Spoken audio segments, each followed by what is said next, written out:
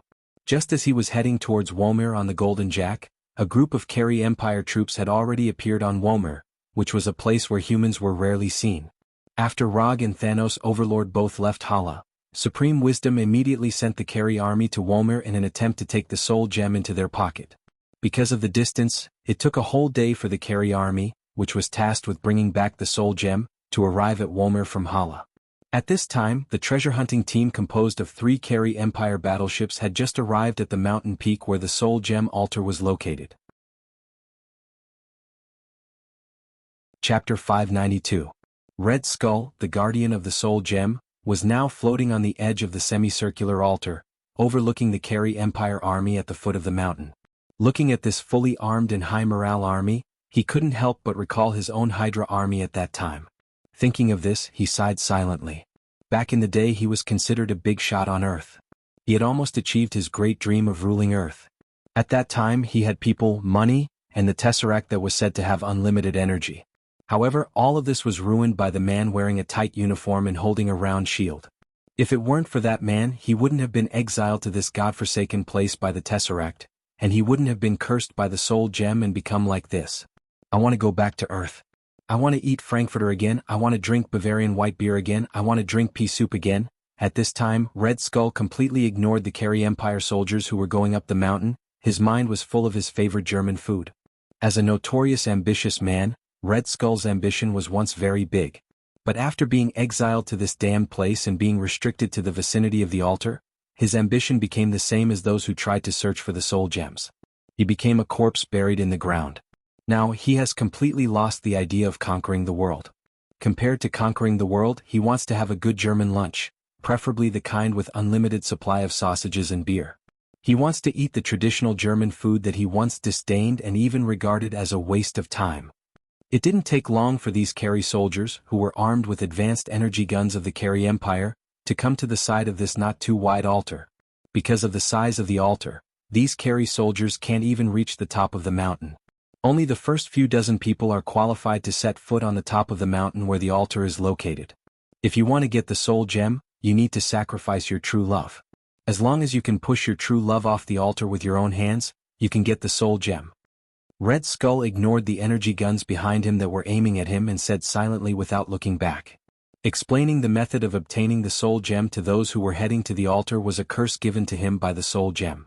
Of course, the soul gem didn't forget to give him the ability to see through the identity of every visitor, so he could know who the descendant of every person who reached the altar was. If it were any other time, he might have followed the soul gem's requirements and displayed his paternity test abilities. But these heavily armed Carry warriors reminded him of his own Hydra soldiers, so he skipped the paternity test step and told them how to get the soul gem. Although he didn't look back, Red Skull was sure that these Carry warriors wouldn't dare to shoot at him, because these Carry warriors were just pawns of some big shot. After hearing Red Skull's words, the Carry warriors didn't move their guns away, but they revealed the same astonished expression. Not to mention that they were not sure whether what Red Skull said was true or not. Even if what Red Skull said was true, they had no way to complete the sacrifice now. No soldier would take their loved one on a mission. Even if they agreed, their commanding officer would not agree. This is a bit awkward. These Carry warriors don't mind giving their lives for the Supreme Wisdom, but that doesn't mean they are willing to sacrifice their loved ones' lives to complete the task of the Supreme Wisdom. Not everyone is as ruthless as Thanos, who can sacrifice their true love without blinking an eye. At this time, Rog didn't know what happened on the Soul Altar, but he was ready to go to the Soul Altar and not see Red Skull. The Supreme Wisdom has shown his desire for the Soul Gem. As long as he doesn't have a lazy cancer, he will definitely send troops to Womer as soon as possible. Even if Red Skull was taken away or killed by the Carry Empire's warriors, it would not be a particularly strange thing. Red Skull is just a side mission for him to go to Womer. What he really intends to do is to destroy the Soul Gem altar. Of course, this kind of thing may be a little risky for him to do. For example, encountering the resistance of the Soul Gem and so on. Therefore, he intends to borrow the power of the Power Gem and completely destroy the mountain where the Soul Gem altar is located. After all, only Infinity Stones can fight against Infinity Stones. Compared with the treasure hunting team sent by the Supreme Wisdom, Rog's luck was a little better. It takes a whole day to set off from Hara to Wolmer, but it only takes him 40 to 50 minutes to go to Wolmer. In addition to the relatively close distance in space, the most important thing is that the universe where he is located has an interstellar jump point to the universe where Wolmer is located. He only needed to jump once and he would be able to reach the Wolmer star's domain. Then he can take the Golden Jack and directly land on Wolmer. When Rog went to Wolmer at full speed, the Carry warriors on the Soul Altar also sent the information back to Hara that they needed to sacrifice their loved ones to get the Soul Gem. The news was sent back, but they didn't know when they would get the next instruction from the Supreme Wisdom. The universe is very big. If there is no star jump point, it will even be so big that it will make people desperate. Time passed little by little, just as the Carry warriors on Wolmer were patiently waiting for the next order from the Supreme Wisdom. The Golden Jack broke through the atmosphere of Wolmer and flew to the sky where the altar mountain was located. The Empire's warship? How did they come so quickly? Maybe they just happened to be carrying out a mission in the nearby universe? That makes sense. I wonder which officer's main ship is it? As the warriors of the Carry Empire, they certainly wouldn't be unfamiliar with the Empire's main warship. Although the warship they rode was also one of the main warships of the Empire, the strength of the main warship couldn't be lumped together. When the Golden Jack slowly descended and became clearer and clearer, these Carry warriors began to feel that something was wrong. This was the exclusive warship of the highest officer of the Accusation Corps. It was the main warship of the Empire that only Ronin was qualified to own. At this time, these Carry warriors finally remembered a piece of news that once caused a strong sensation in the Empire. The fourth Hokage of Earth defeated the Accusation Corps' Supreme Commander Ronin and took away Ronin's warship. Chapter 593. The reason why these Kree warriors were so certain that the person who came wasn't the accuser Luonan was because before they set out, they just happened to hear the news of Luonan's right arm being destroyed by Thanos. The Kree Empire's famous powerful Luonan had his right arm destroyed by the crazy Titan Thanos in the plaza of the Supreme Wisdom's Palace. Even though not many people knew how Thanos and Luonan fought, the news of Luonan losing his right arm in Warhammer quickly spread. Ever since Luonan lost to Rog for the first time, his prestige within the Kree Empire had gradually declined. And when he lost to Rog for the second time on planet Sokka, his prestige within the army and among the people had reached an all-time low. If it wasn't for the Supreme Wisdom's trust in him, it was unknown whether he could continue to be the Supreme Accuser of the Accuser Group. Considering Luonan's current situation and his experience of having his warship stolen by Rog, these Kree warriors were 100% certain that the warship flying above their heads was the one that Rog stole from Luonan. Why did he come here? Did he also want the Soul Gem?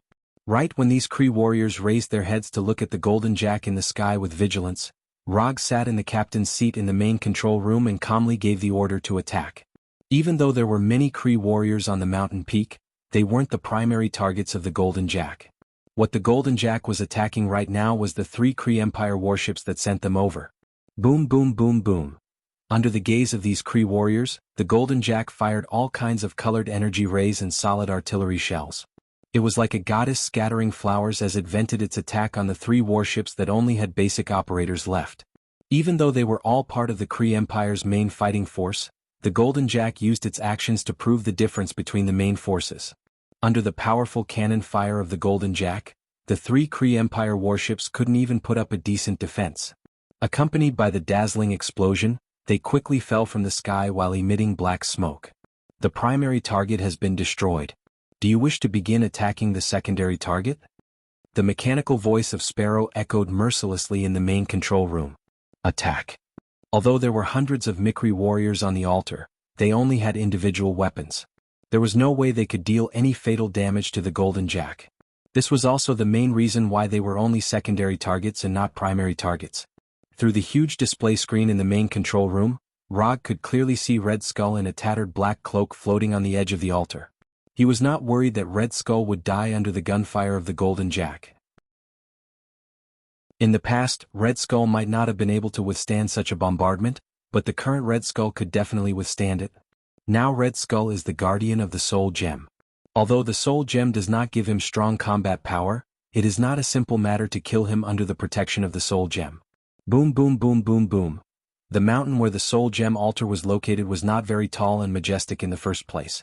Under the powerful firepower of the Golden Jack, this nameless mountain experienced the most miserable experience in history. The mountain road was rugged, and the small mountain with rugged rocks suffered a fierce attack like a natural disaster. The flames of the explosion and powerful shockwaves continued to light up everywhere. Under the fierce attack of the Golden Jack, the Kree warriors on the mountain were quickly reduced at a terrifying speed. Not even a slightly intact body was left. Although the casualties of the Kree warriors were heavy, not everyone was so unlucky. Those Kree warriors who officially stepped into the range of the altar became the lucky ones favored by the goddess of luck. Rog did not let Sparrow deliberately skip the area where the altar was located. The cannonballs and energy beams fired by the Golden Jack at the altar and the two tall stone pillars were no less than other areas. But these cannonballs and energy beams were detonated in advance by an invisible force when they were about to hit the altar and the stone pillars. Not only that, the shockwaves generated by the explosion were also blocked by this invisible force, and it did not really hurt the altar and the two stone pillars. After seeing this scene that did not conform to common sense, Rog could not help but think of the words that Thanos said before. Infinity Stones have their own pride. Whether Infinity Stones are really arrogant or not, Rog was not sure now. But after seeing the scene in front of him, he could basically confirm that Infinity Stones have a certain living characteristic, or rather, have a certain self-consciousness. The Power Stone did not want to be completely controlled by Thanos, so it backfired on Thanos. The Soul Stone did not want to be destroyed by the altar, so it resisted the attack that hit the altar. In addition to these two examples in front of him, Red Skull floating on the altar can more or less prove this point. Although the Space Stone in the Tesseract did not recognize Red Skull, it did not kill him. Instead, it sent him to Womir and let him become the guardian of his brother. Red Skull was not the first Earthling to touch the Tesseract, but he was the only one who was sent to Womir by the Space Stone. This more or less proves that this is the result of the Space Stone's active choice. When all the Carry warriors outside the altar died under the gunfire of the Golden Jack, Rog stood up from the captain's position and opened the portal to the altar. After I leave, you return to Tatooine by yourself, don't wait for me. After that, Rog walked into the portal and went from the main control room of the Golden Jack to the semicircular altar of the Soul Stone. He did not look at the Carry warriors when he officially stepped on the altar of the Soul Stone, and went straight to the floating Red Skull. Tell me, where did I come from? Rog looked at Red Skull and said with an expressionless face. The Soul Stone gave Red Skull the strange ability to see the identity of all visitors, and it could even say the biological father that the visitor did not know himself. So Rog was curious whether Red Skull, who has the ability of paternity testing, could see his origin. The floating Red Skull slowly landed on the altar and looked at Rog in front of him seriously. After a dozen seconds he frowned and shook his head. Can't see it? The strange ability given to him by the Soul Stone disappeared at this moment? It looks like you can't see it, then I'm relieved. Rog said to Red Skull with a smile. Then, before Red Skull could react, his right fist wrapped in chakra slammed into Red Skull's face. Chapter 594. No one thought that after Rog finished asking he would suddenly punch Red Skull. In particular, Red Skull himself did not expect that he would be punched solidly, and it was even on his own face. If it was before he was exiled, even if he couldn't block Rog's punch, he would definitely be able to react. Boom.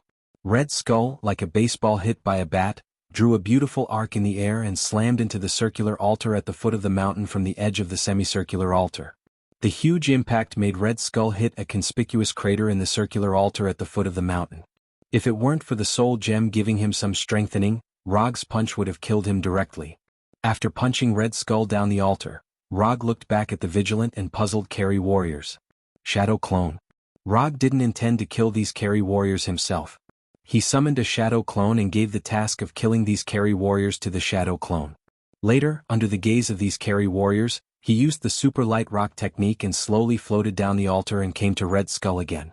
It seems that the soul gem is quite good for you, it even helped you strengthen your physique.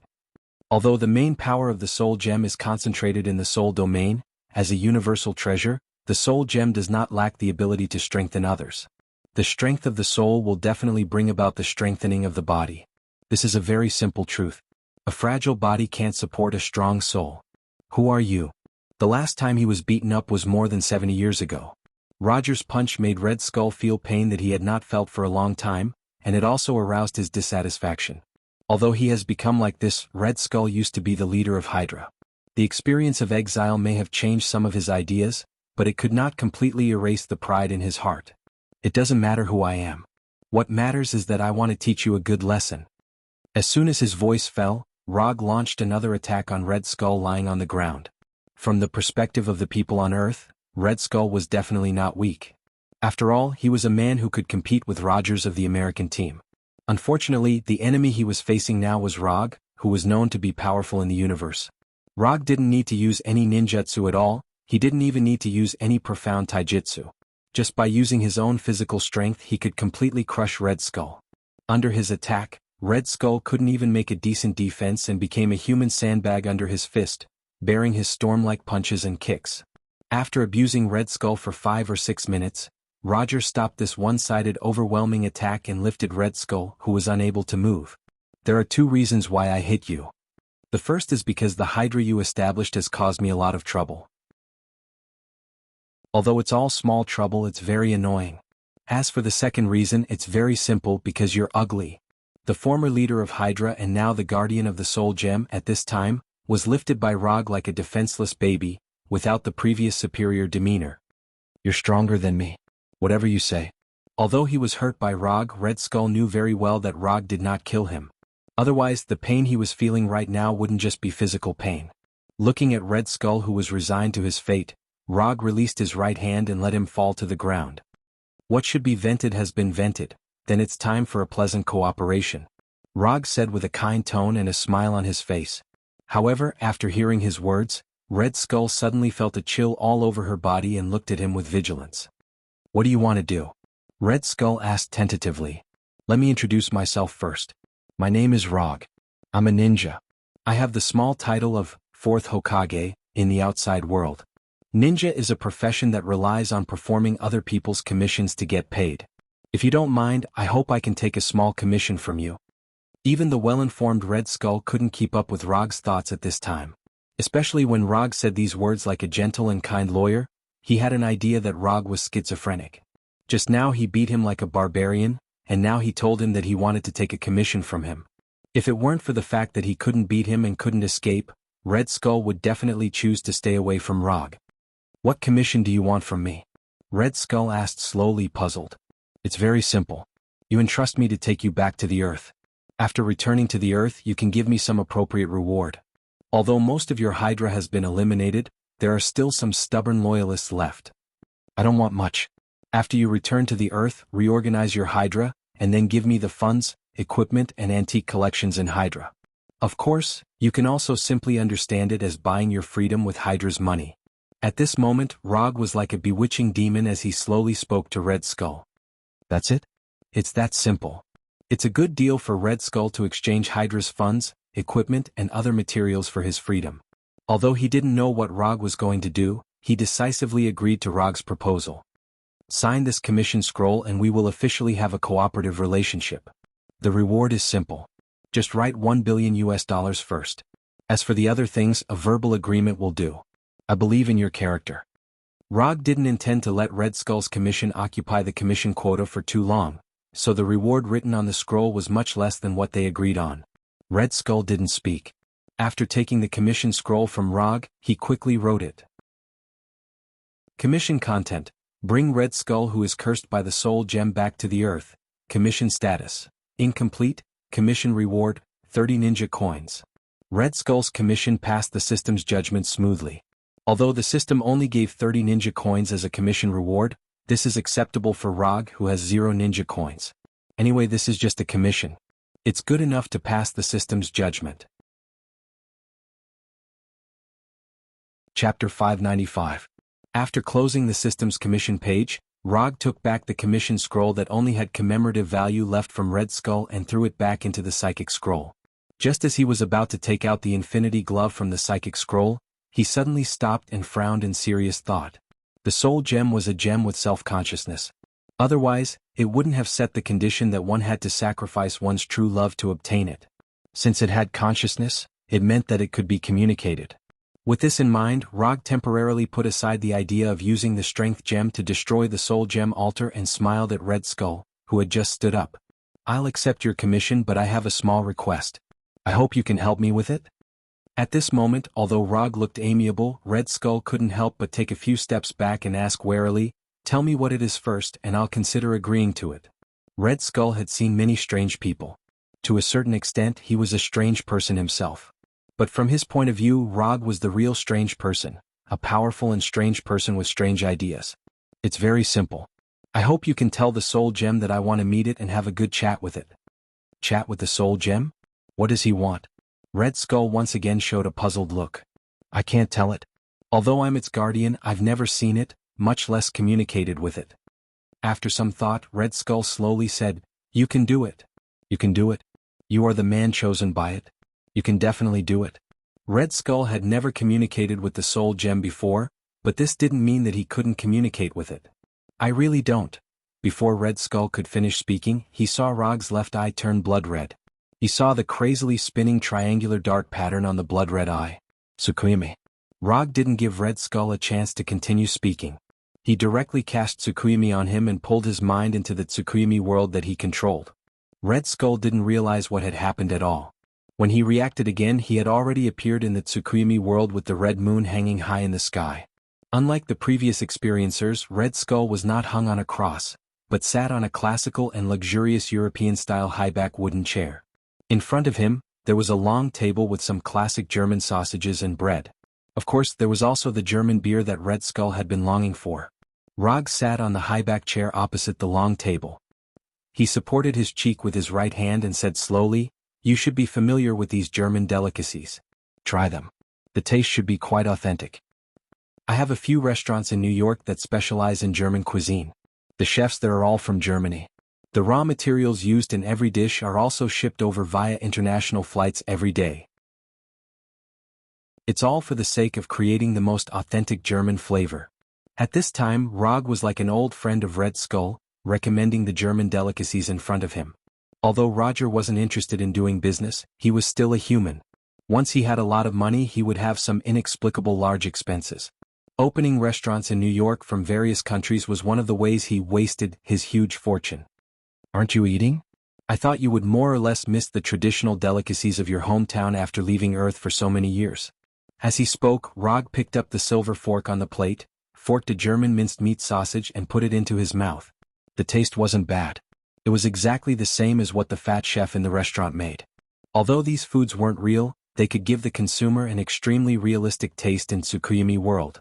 Of course, the premise of all of this was that Rog had tasted these foods before. He looked at Rog, who was munching on the minced meat sausage, and then at the various German delicacies on the table. He subconsciously swallowed his saliva.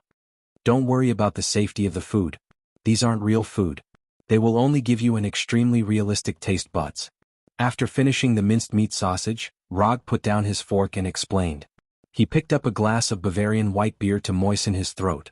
Red Skull, who was sitting on the high-back chair, looked at Rog with a complicated expression. In the end, he couldn't resist the temptation of the delicacies of his hometown. More than 10 minutes later, Red Skull, who had eaten his fill, leaned back in the high-back chair and asked in puzzlement, "Aren't you going to have a chat with the soul gem? Why did you suddenly arrange such a delicacy for me?" "That's right. I want to have a chat with the soul gem. This meal is mainly to make up for the mental damage you will suffer later." As soon as Rog finished speaking, Red Skull thought of something. However, it was all too late. Before he could do anything, the scene in front of him changed again. Tsukuyami Level 2. In the Tsukuyami world, Rog cast Tsukuyami on Red Skull again. This time, what appeared in front of Red Skull was no longer the middle of the night with the crimson moon hanging high in the sky, but a gorgeous space that resembled a starry sky. "Where is this?" At that moment, Red Skull was like a child who had just learned to speak as he asked innocently. Rog didn't answer Red Skull because it wouldn't make much sense to answer. Although Red Skull still maintained his skeleton-like appearance, his mind wasn't as mature as a 3-year-old child's. This was Red Skull's subconscious space, or rather where his true ID was. Tsukuyami Level 2 was a discovery Rog made by chance after possessing Kodo Amatsukami. Although Tsukuyami and Kodo Amatsukami had reached a certain pinnacle of illusion, the principles behind the two were completely different. Tsukuyami could pull the target's mind or consciousness into the Tsukuyami space and give the target a physical experience in the Tsukuyami space. As for Kodo Amatsukami, it could fundamentally change the target's views and concepts. In the beginning, Rog didn't pay much attention to the difference between the two. However, when he was having some academic discussions with Hinata, he suddenly realized that using Tsukuyami in Tsukuyami could achieve the effect of completely entering the target's subconscious like Kodo Amatsukami. After entering the target's subconscious space, as long as he grasped the correct method, he could completely change the target's concept from the subconscious level, allowing the target to treat the modified concept as his original concept. Although he had entered Red Skull's subconscious space, Rog had no intention of modifying or prying into Red Skull's subconscious. The reason he came here was to see the Soul Gem. Red Skull thought that he had no way of communicating with the Soul Gem, but in fact, when he obtained the Soul Gem's curse and obtained the paternity test ability, he already had the ability to communicate with the Soul Gem. However, he didn't know this. Chapter 596. At this time you still don't want to show up? Rog ignored Red Skull next to him and said to the gorgeous starry sky in front of him. Don't look at the fact that there were only 2 people here with Red Skull. When he entered here, the Soul Gem detected his arrival for the first time. As an infinity stone that controls the soul domain, the Soul Gem has a unique advantage in perception. Not to mention that Rog also took the initiative to enter the subconscious space of the man he chose. After that, Rog waited patiently. However, after a few minutes he still did not get any response from the Soul Gem. You really don't want to come out? Then don't blame me for making a move on your guardian. As soon as his voice fell, Rog stretched out his right hand and reached out towards Red Skull beside him. Just at the moment when his right hand was about to touch Red Skull's neck, the Soul Gem finally reacted. In other words, it finally appeared in front of him. Red Skull, who had a silly look just now, seemed to have changed into a different person in an instant, and his body involuntarily exuded an ancient aura like the universe. Why do you want to see me? The appearance was still the same and the voice was still the same. But at this time, Red Skull did not have the childish behavior and aura of a previous child at all, giving people a strange feeling as if he was talking directly to the universe. Nothing, I just want to talk to you about a deal. In addition to the Soul Gem, Rog has more or less touched the remaining 5 Infinity Stones. Although only the Reality Gem and the Power Gem belong to him directly, this is enough to keep him calm and collected in the face of any Infinity Stone. It may be difficult to determine the winner between a single Infinity Stone, and the power depends on the user's own strength. However, when 2 Infinity Stones cooperate with each other, they can definitely defeat any Infinity Stone without any suspense. This is the biggest confidence of Rog in the face of the Soul Gem. Deal? You make it sound nice, but you just want my power. Why do you have to use the excuse of a deal? Obviously, the Soul Gem did not believe Rog's statement at all. I can understand why you don't believe me. After all, you should have seen many people who covet your power. But I'm really different. I'm not too interested in your power. I just don't want you to fall into the hands of those who aren't on good terms with me. You can trust my judgment. If I don't like her, you shouldn't like her either. Rog said unhurriedly. With the Reality Gem and the Power Gem in hand, whether the other Infinity Gems are in his hands or not is not particularly important to him. However, this did not mean that he would allow others to obtain the Soul Gem. This was not a matter of being greedy or overbearing. It was purely to avoid unnecessary trouble. After a few minutes of silence, the Soul Gem controlled Red Skull to continue. Tell me, what is your so-called deal? In the end, the Soul Gem relented and stopped rejecting Logue's request. The deal I want is very simple. Your location and the method of the sacrifice will be known by a certain person that I don't like. So, I'm going to destroy your altar directly and completely eliminate the possibility of you being obtained by him. Of course, if you don't mind, I can also take you to Earth to meet your other brothers, and let you have a good chat. As soon as Rog finished speaking, Red Skull in front of him exuded a very oppressive aura, fully expressing his dissatisfaction. Destroy my altar, take me to Earth, this is your so-called deal? Aren't you looking down on me too much? If it weren't for the fact that Rog's soul could not be harmed in the subconscious space of Red Skull, the Soul Gem would like to let Rog taste the pain from the soul right now. After living for so long, it was the first time that he had encountered someone who dared to threaten him in this way to talk about the so-called deal with him. This was simply going too far. Don't be so excited, the situation is actually not as bad as you think. Rog first calmed the mood of the Soul Gem, and then continued, your altar being destroyed is actually not a loss for you. Ask yourself, are you really willing to let those messy people borrow your power? So instead of using this way of sacrificing your true love to test those who covet your power, you might as well take the initiative a little bit and choose a user that you like and can see through. This is just like getting out of singleness. You can't expect to get out of singleness by staying at home. You have to take the initiative to go out and find ways to meet different people of the opposite sex, then you may meet the destined soul mate. Otherwise, do you expect your destined soul mate to get to know you who stays at home through robbing? You're not a young man anymore, you can't always wait for others to come to you. Waiting passively will only make you wait for an unreliable scumbag. At this time, Rog was like an emotional expert, providing emotional advice to the single soul gem. Although he said a lot, in summary it could be summarized in one sentence. That is, I'm going to tear down your home and take you away while I'm at it. The soul gem did not expect that Rog would use this theory to explain the content of the deal. This made the soul gem, who had seen countless people, suddenly have a feeling that it had stayed in Wolmer for too long and could not keep up with the current era.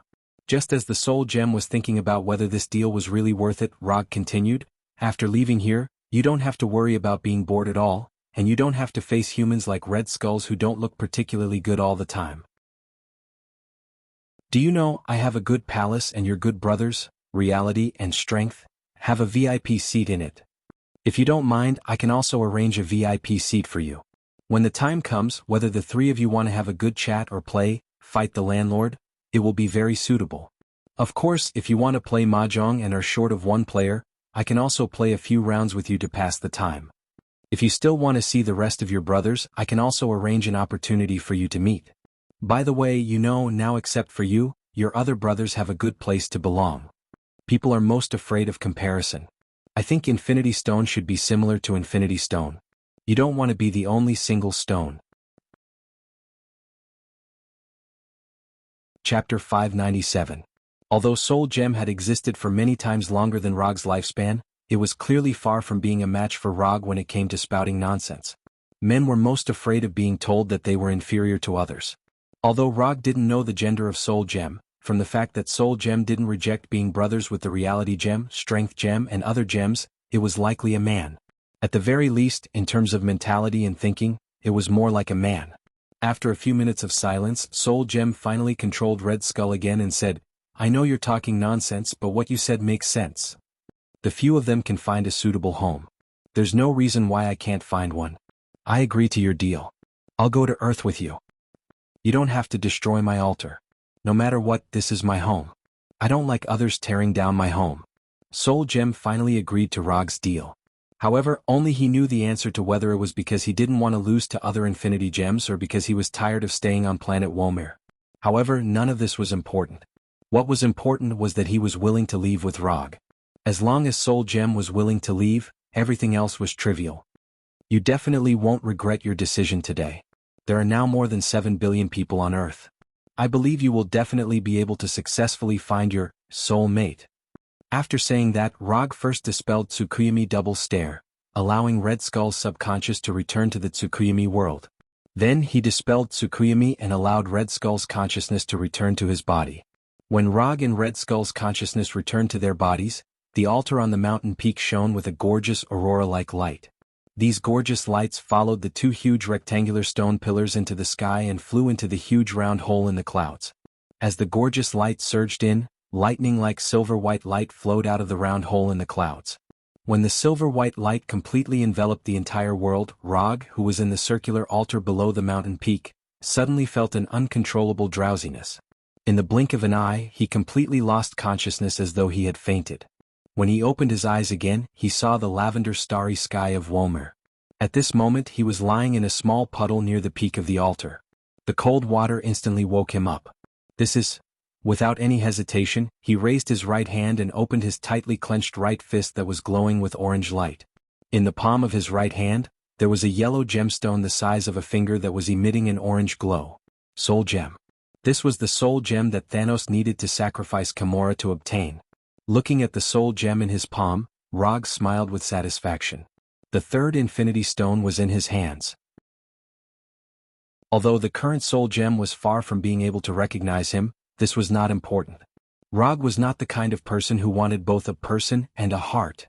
As long as he could obtain the physical body of the soul gem, it would be enough for him. After looking at the soul gem for a while, he summoned the Infinity Glove and the Reality Gem from the Medium Scroll. After taking out the Power Gem from the Infinity Glove, he placed the Reality Gems, Power Gems and Soul Gems in a row. Then he used the ability that came with the system when he practiced Sage Mode. Inherent enchantment, Shikatsu Forest. Just in an instant, the Shikatsu Forest with unbelievably rich natural energy appeared in front of him. Looking at the Taiha treasure vault not far in front of him, Rog directly disappeared with the flying thunder god and instantly came to the inside of the main hall of the Taiha treasure vault. On the 12 display platforms in the middle of the main hall, the 6 display platforms on the right were placed with the Eternal Fire, Hellfire, and Surtur's crown. Compared with the display platforms on the right, the 6 display platforms on the left were empty and had no treasures. The first one on the left, the red reality gem. The second one on the left, the purple power gem. The third one on the left, the yellow soul gem. After placing the 3 infinity gems in the order of the time they were obtained, Rog glanced at the symmetrical display platforms on both sides. 3 treasures on the right, 3 treasures on the left. Perfect symmetry. OCD was very satisfied. However, at this moment he took out Thanos' infinity glove, which he didn't know where it came from, and there were already some cracks on it. Should I put this here as well? Although this infinity glove has some cracks because of overuse. But in any case, this is the top equipment that can withstand the power of infinity gems. In terms of preciousness and commemoration value, this infinity glove is better than the 12 sacred tools he got from the blood breed. After thinking about it seriously for dozens of seconds, he finally gave up the plan to destroy the symmetrical display of the treasures in the main hall and placed the infinity glove in the side hall where the 12 sacred tools of the blood breed were located. After doing all this, he lifted the inherent enchantment, Shikatsu Forest, and began to sense the location of Red Skull. At this time, Red Skull was still on the circular altar at the foot of the mountain, silently waiting for Rog's arrival. Although he didn't know what Rog talked about with the soul gem, the vision that just happened in the sky proved one point. That is, the soul gem has reached a consensus with Rog. Since the big shots on both sides have already talked, then as a younger brother he just has to wait patiently. It didn't take long for a hemispherical, aurora-like energy shield to appear in front of his eyes. When the energy shield dissipated, Rog appeared in front of him. I have already talked to the soul gem, and you don't need to continue to stay here as an altar commentator. I'll take you back to Earth now.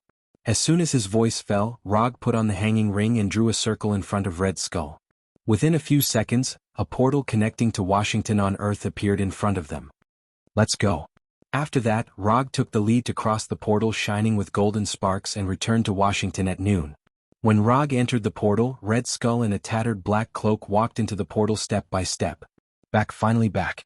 Red Skull never thought that after being exiled by the space gem, he would be able to return to Earth one day.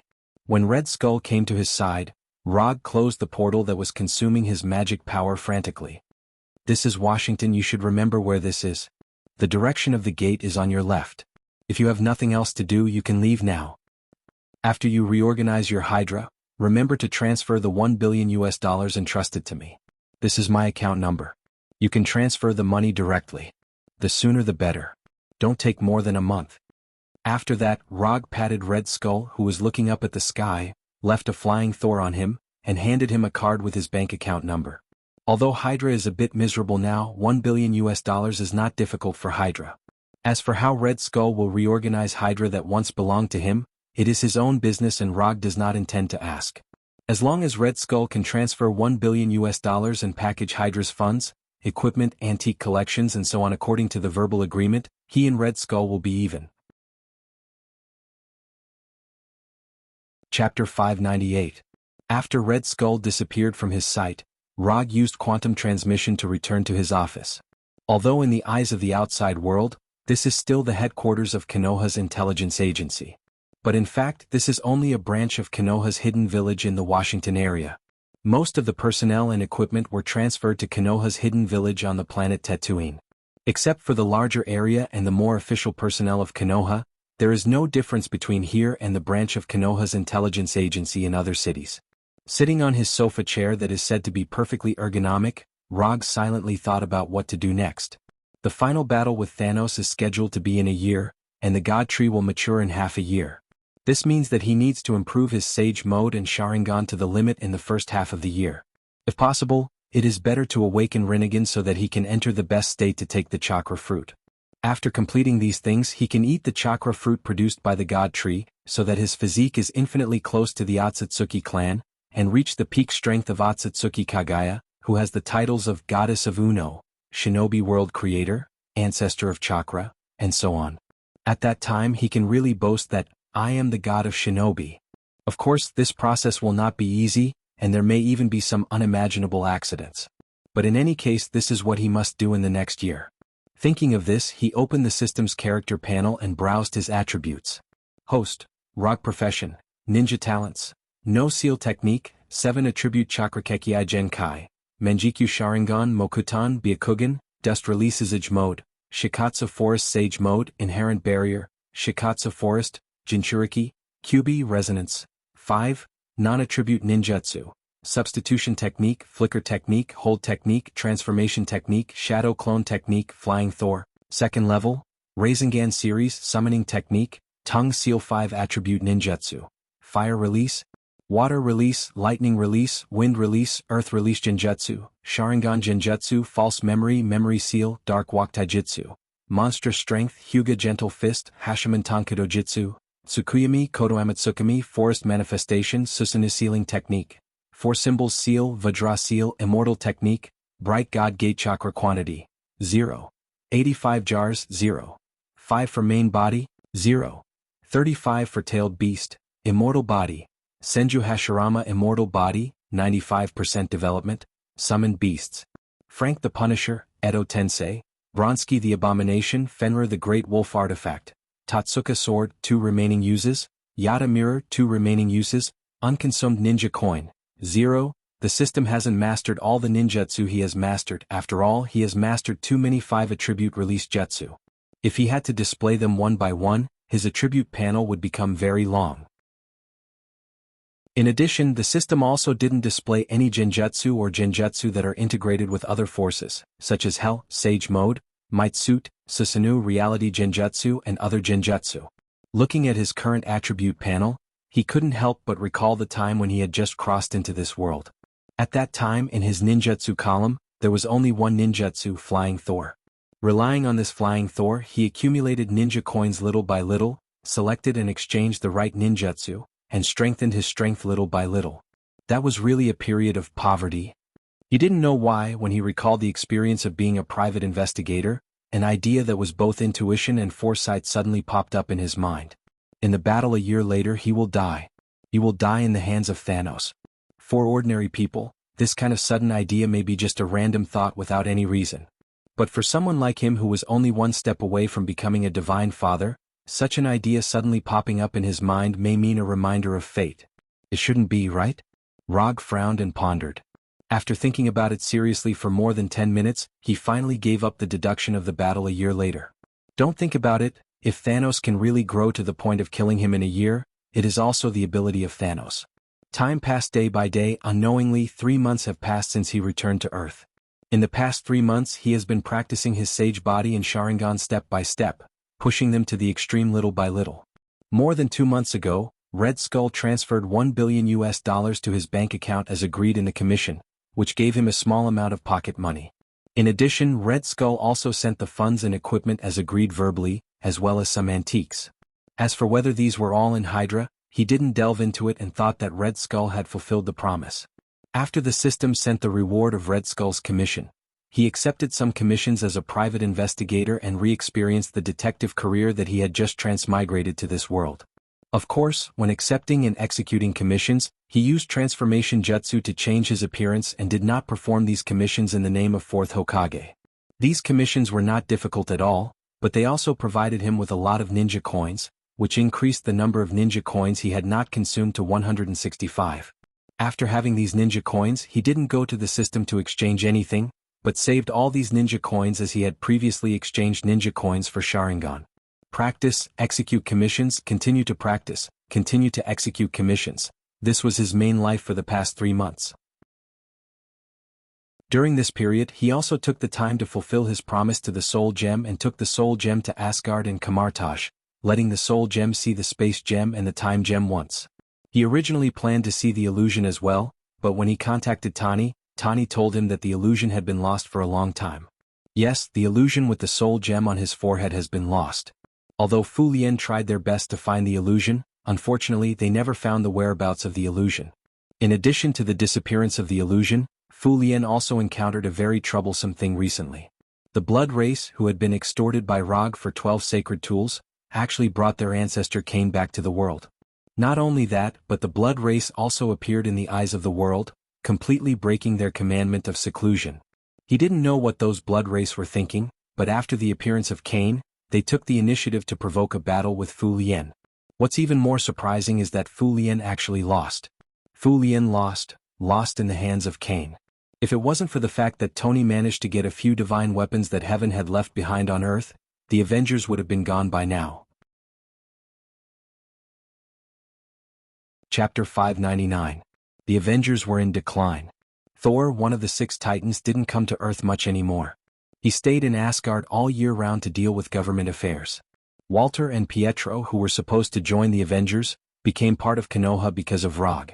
Although Hulk was still in the Avengers, he didn't agree with the Avengers' philosophy at all. He would continue to stay in the Avengers purely because of Natasha and Banner. If it were up to him, he would have left the Avengers long ago. Phantom, who had the Soul Gem and the Vibranium body, could have made up for the decrease in combat power when Thor wasn't in the Avengers. But now no one knew where Phantom had gone. As for Tony, Rogers, Captain America, and the others, they were very strong in the eyes of ordinary people. But in the face of real high-level combat power, they lacked the absolute strength to make the final decision. In the past, the appearance of the vampires would have been handed over to Konoha's Intelligence Bureau and dealt with by Konoha. But this was already in the past. Ever since the New York Accord, Konoha's Intelligence Bureau didn't care much about these things. The current Konoha's Intelligence Bureau was like a fishing unit that only received a salary and didn't do any work. Unless the vampires and Cain took the initiative to attack, Konoha wouldn't take the initiative to do anything. In the past, when Konoha was in charge of these things, the government and the people felt that Konoha's approach was too domineering. But now, when the vampires and the other dark races appeared, they began to miss the time when Konoha was in charge of these things. At least at that time, under the domineering style of Rog and Konoha's Intelligence Bureau, no organization or dark race dared to jump out and go against the government so blatantly. In fact, a week ago Rog received a call from Secretary of State Ross and a few military bigwigs, hoping that Konoha could continue to perform some of its previous duties. But Rog rejected them without even thinking about it. Konoha wasn't so cheap that they could come and go as they pleased. Even if Konoha was still receiving a salary from the government, Rog didn't give them any face at all. If they weren't happy, then they could just stop Konoha's funds. Anyway, Konoha didn't count on these funds now. 3 months ago, when he started the last Sage Body and Sharingan practice, Rog gave the order to number 2 of Konoha's Hidden Village to open interstellar trade. The current Konoha Hidden Village can now trade with other planets to obtain the materials they need. It's worth mentioning that after Konoha started interstellar trade, the rope grass slavers, which had a good reputation in the slave-catching industry, was officially disbanded. Sakura's head, Sakura Worlds of Konoha's Caravan. With the help of Noah and other veterans who used to make a living in the gray area, Konoha's interstellar caravan developed very smoothly, bringing back a lot of rare resources for Konoha. S2, S's, S2's, 2, S2's 2, 2 S2's 2's. New York, Manhattan. When Rog enjoyed an absolutely authentic French lunch with Gwen in his own French restaurant, he just left the restaurant and planned to return to his secret home with Gwen. Suddenly he was stopped by this year's latest Audi R8 sports car at the restaurant's door. Except for Tani, there's no second person who likes to drive an Audi R8 sports car and dares to stop in front of him. Sure enough, as soon as the silver-gray Audi stopped, Tani, wearing a handmade suit, stepped down from the driver's seat and came to him with a gloomy face. "Why didn't you answer my phone?" Tani took off his sunglasses and said with a bitter tone. If Tony wasn't a man, his current tone would easily make people think of a girl whose boyfriend had a change of heart. "I didn't bring my phone." Rog glanced at Tani and answered indifferently. "You really don't care about anything? You weren't like this before?" Tani continued. "Really? Why didn't I know? I've always only done what I want to do. I don't think I've changed." Although Tani hasn't said it yet, Rog was 100% sure what Tani's purpose was. In fact, this wasn't the first time Tani came to him. A few days ago in Washington, Tani and Natasha also came to him once, hoping that Konoha could help deal with the vampire issue. Last time, it was indeed the bastards from the capital and the military who were wrong, but I hope you can help deal with the vampire issue this time for the sake of our past friendship. You also live here.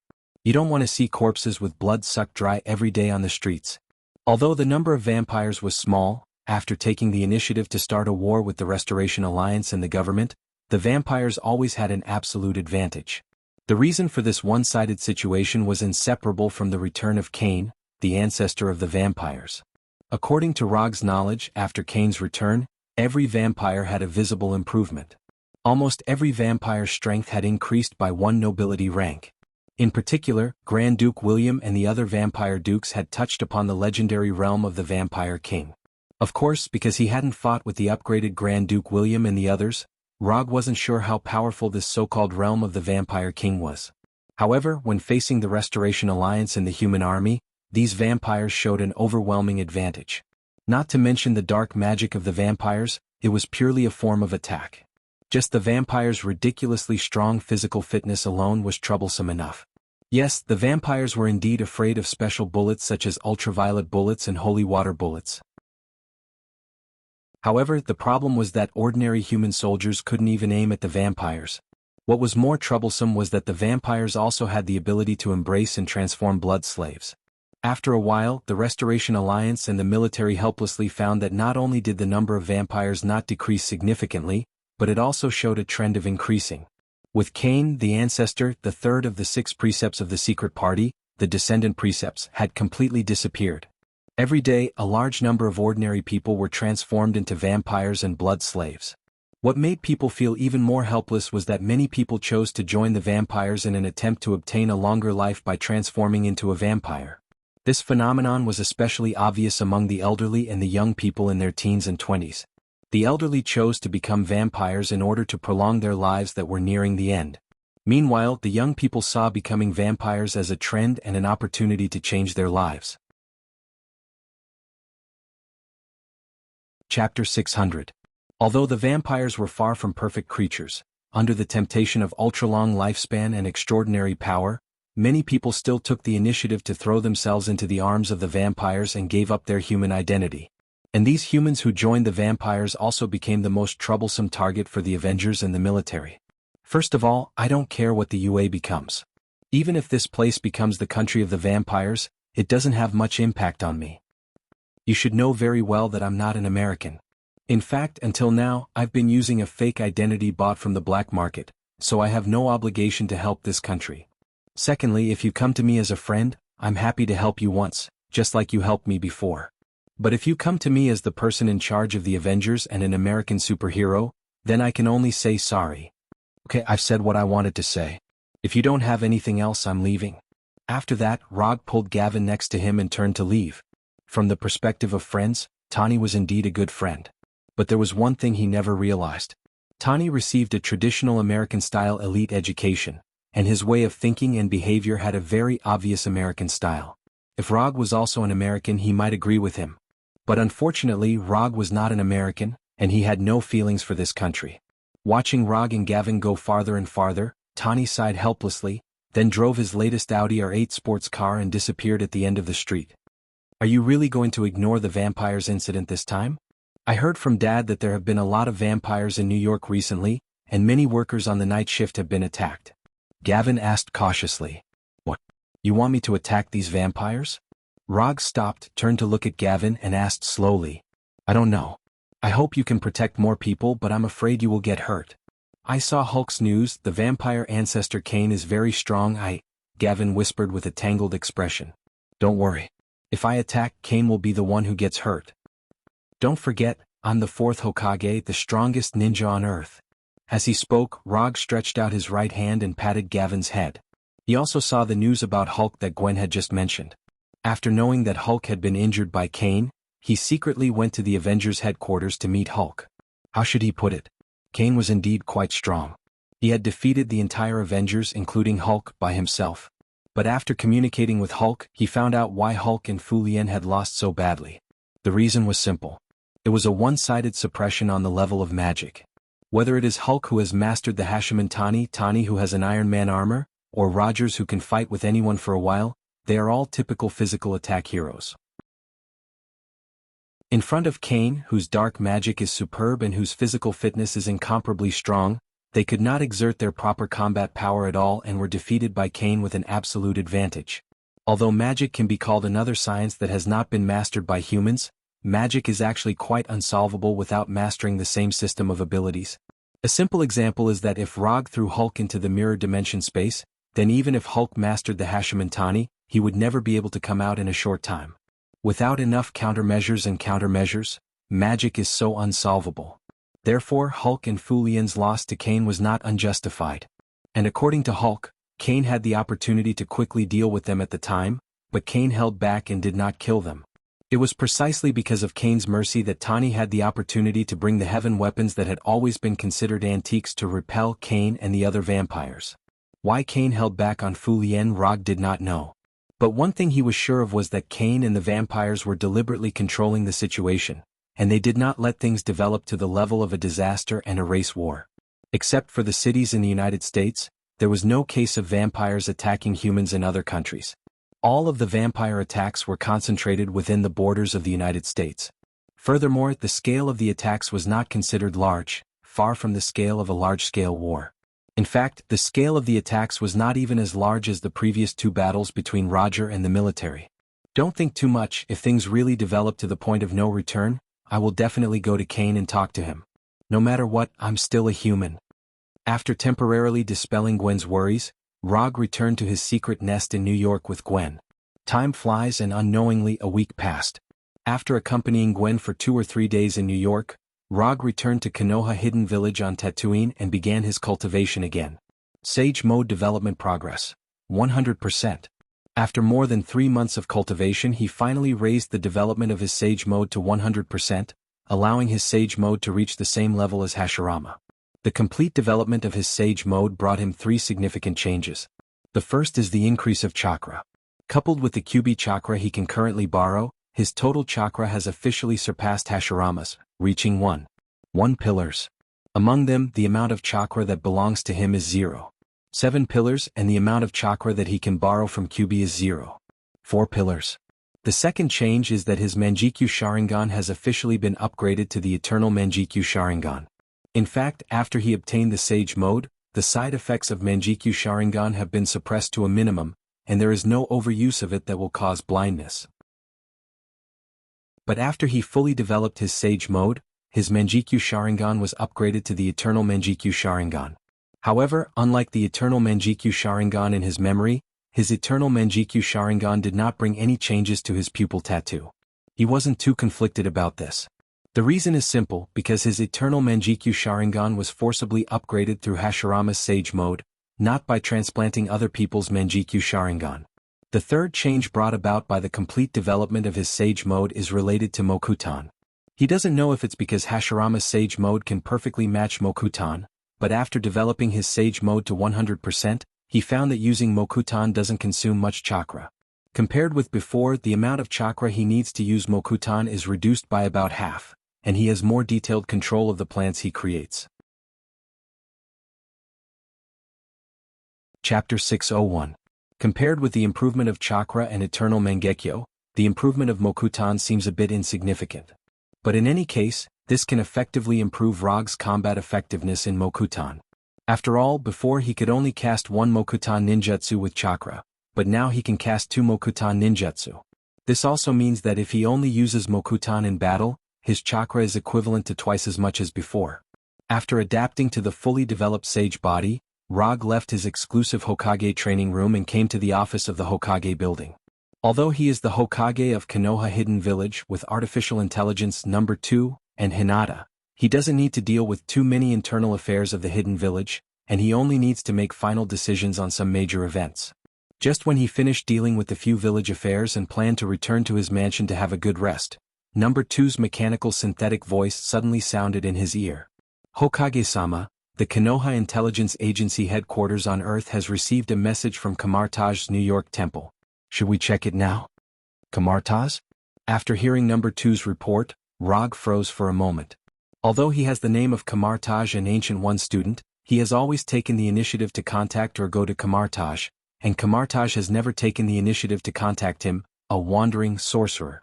Show it directly. As soon as his voice fell, a huge holographic virtual projection appeared in front of him.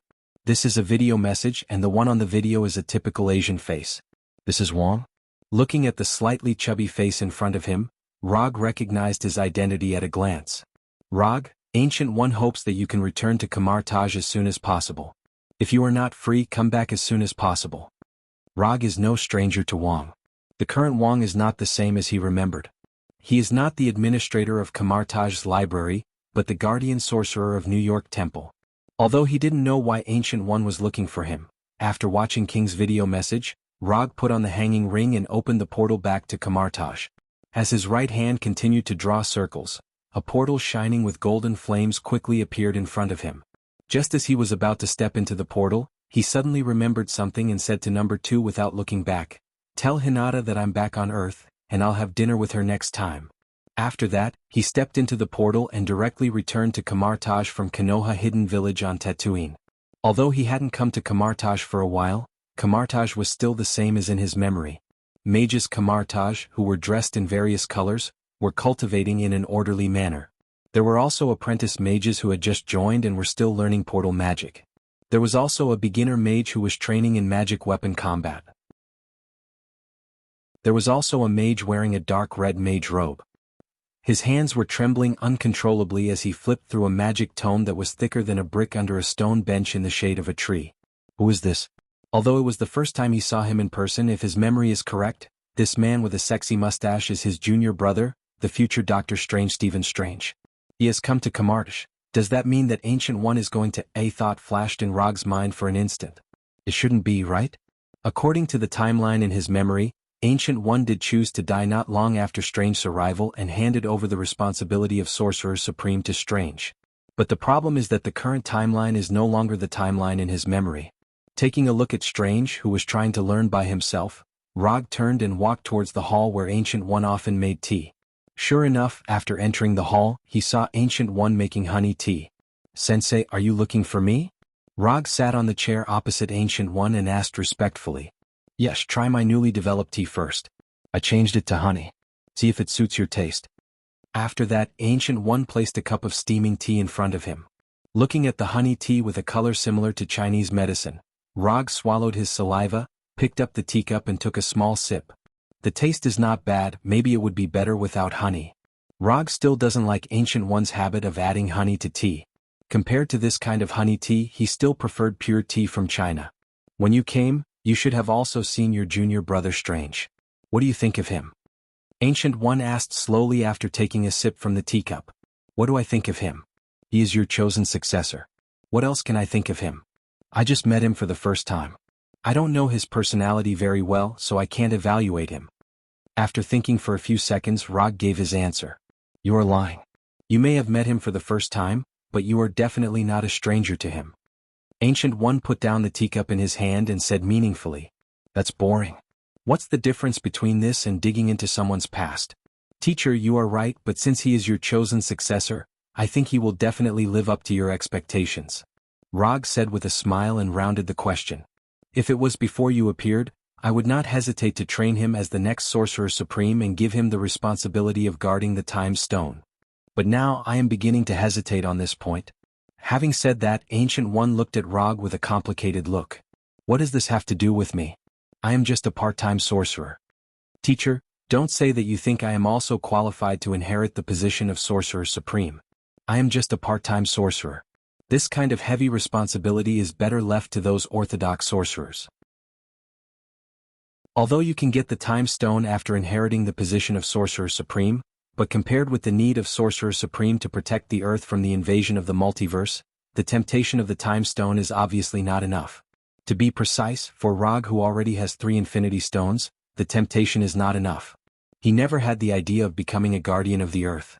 Compared with this kind of self-sacrifice guardian of the Earth, he wants to be a free ninja. "You think too much, the Time Stone doesn't like you, and your magic talent is far from being comparable to Strange. As you said yourself, you are only suitable to be a part-time sorcerer."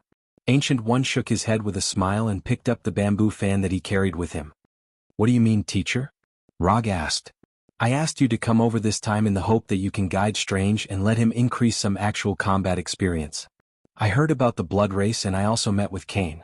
The current blood race incident in the United States is very suitable to be Strange's first action."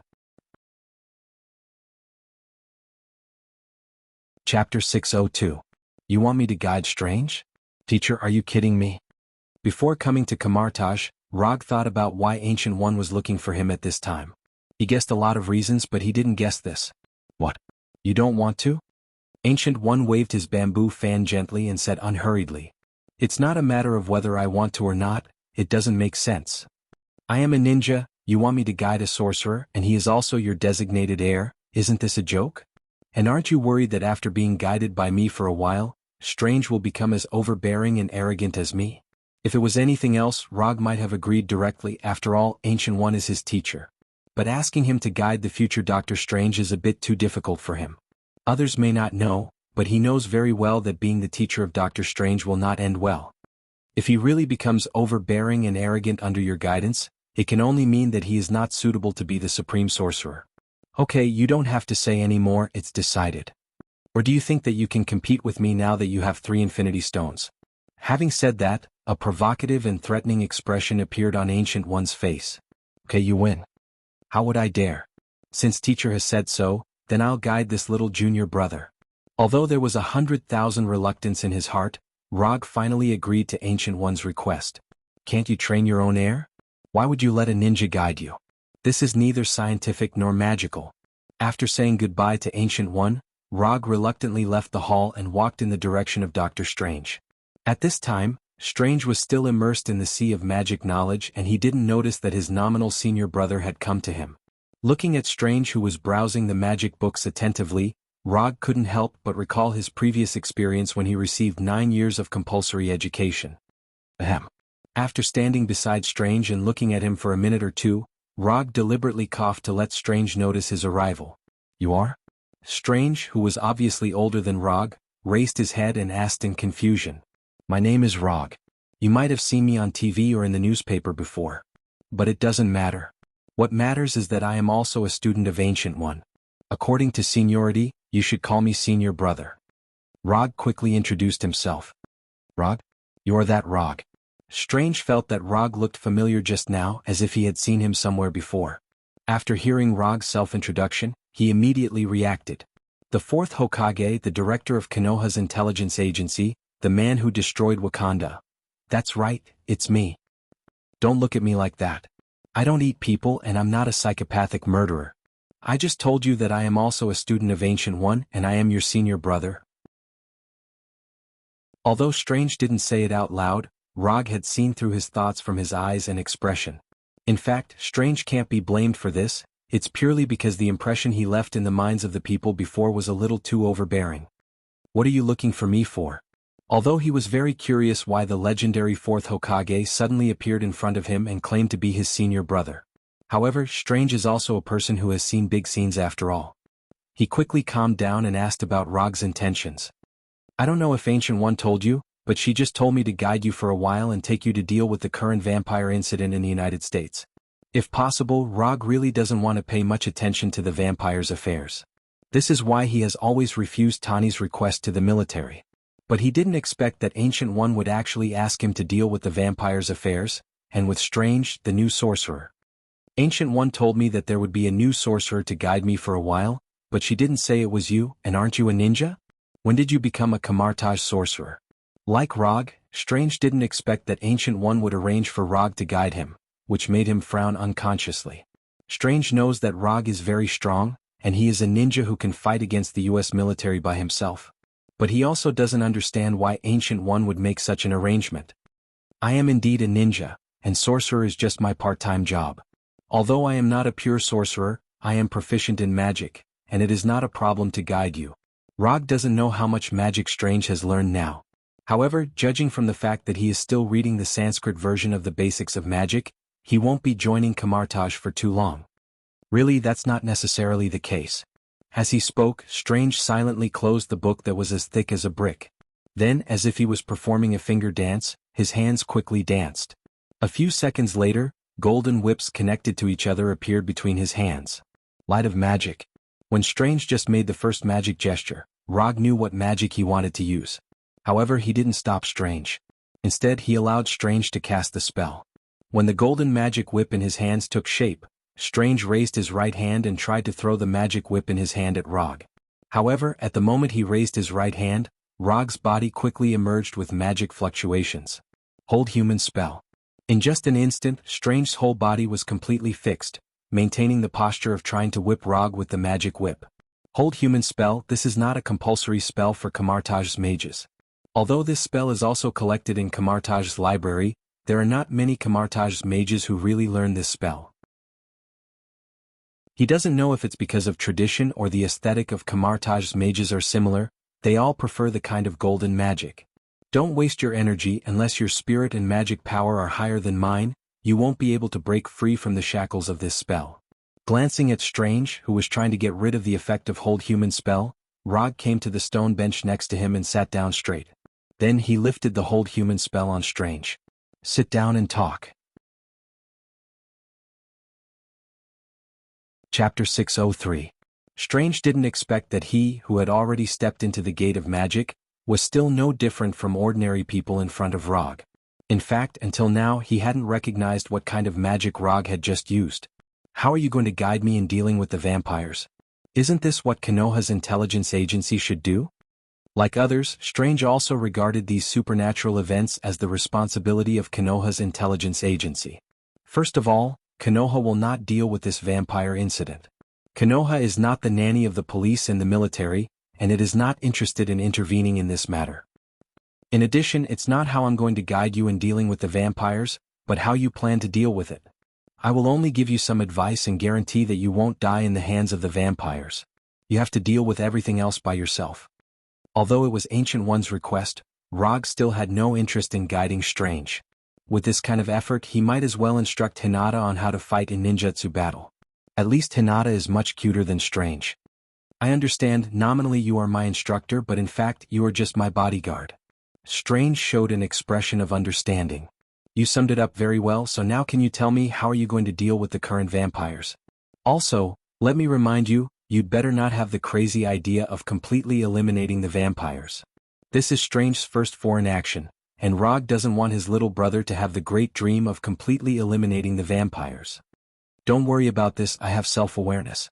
In the next 10 minutes, Strange roughly described his ideas to Rog. Although he has been staying in Kamartaj recently, he is no stranger to the vampires in the United States. Kamartaj is indeed a major organization, but this does not mean that Kamartaj will be completely isolated from the world. In fact, Kamartaj has many of this year's latest technological products. Most of them were sent by Konoha under Rog's arrangement. For example, Sony's latest game console.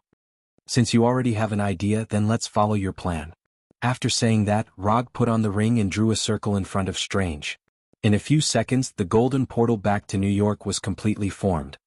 Do you have anything else to pack? If you don't, you can leave now. Before entering the portal, Rog turned around and asked Strange. No. After Strange put away the magic book on the stone table, he followed Rog into the portal. Rog didn't take Strange to Konoha's New York branch. Instead, he took Strange directly to Konoha's New York temple. This time it's a private job, so he doesn't intend to use Konoha's power, and he doesn't need to use Konoha's power. The two of them had just passed through the portal and arrived at the New York sanctum when Wang, holding a one-handed staff, hurriedly appeared at the staircase on the second floor. After seeing that it was Rog and Strange, King put away the staff in his hand and walked down from the second floor.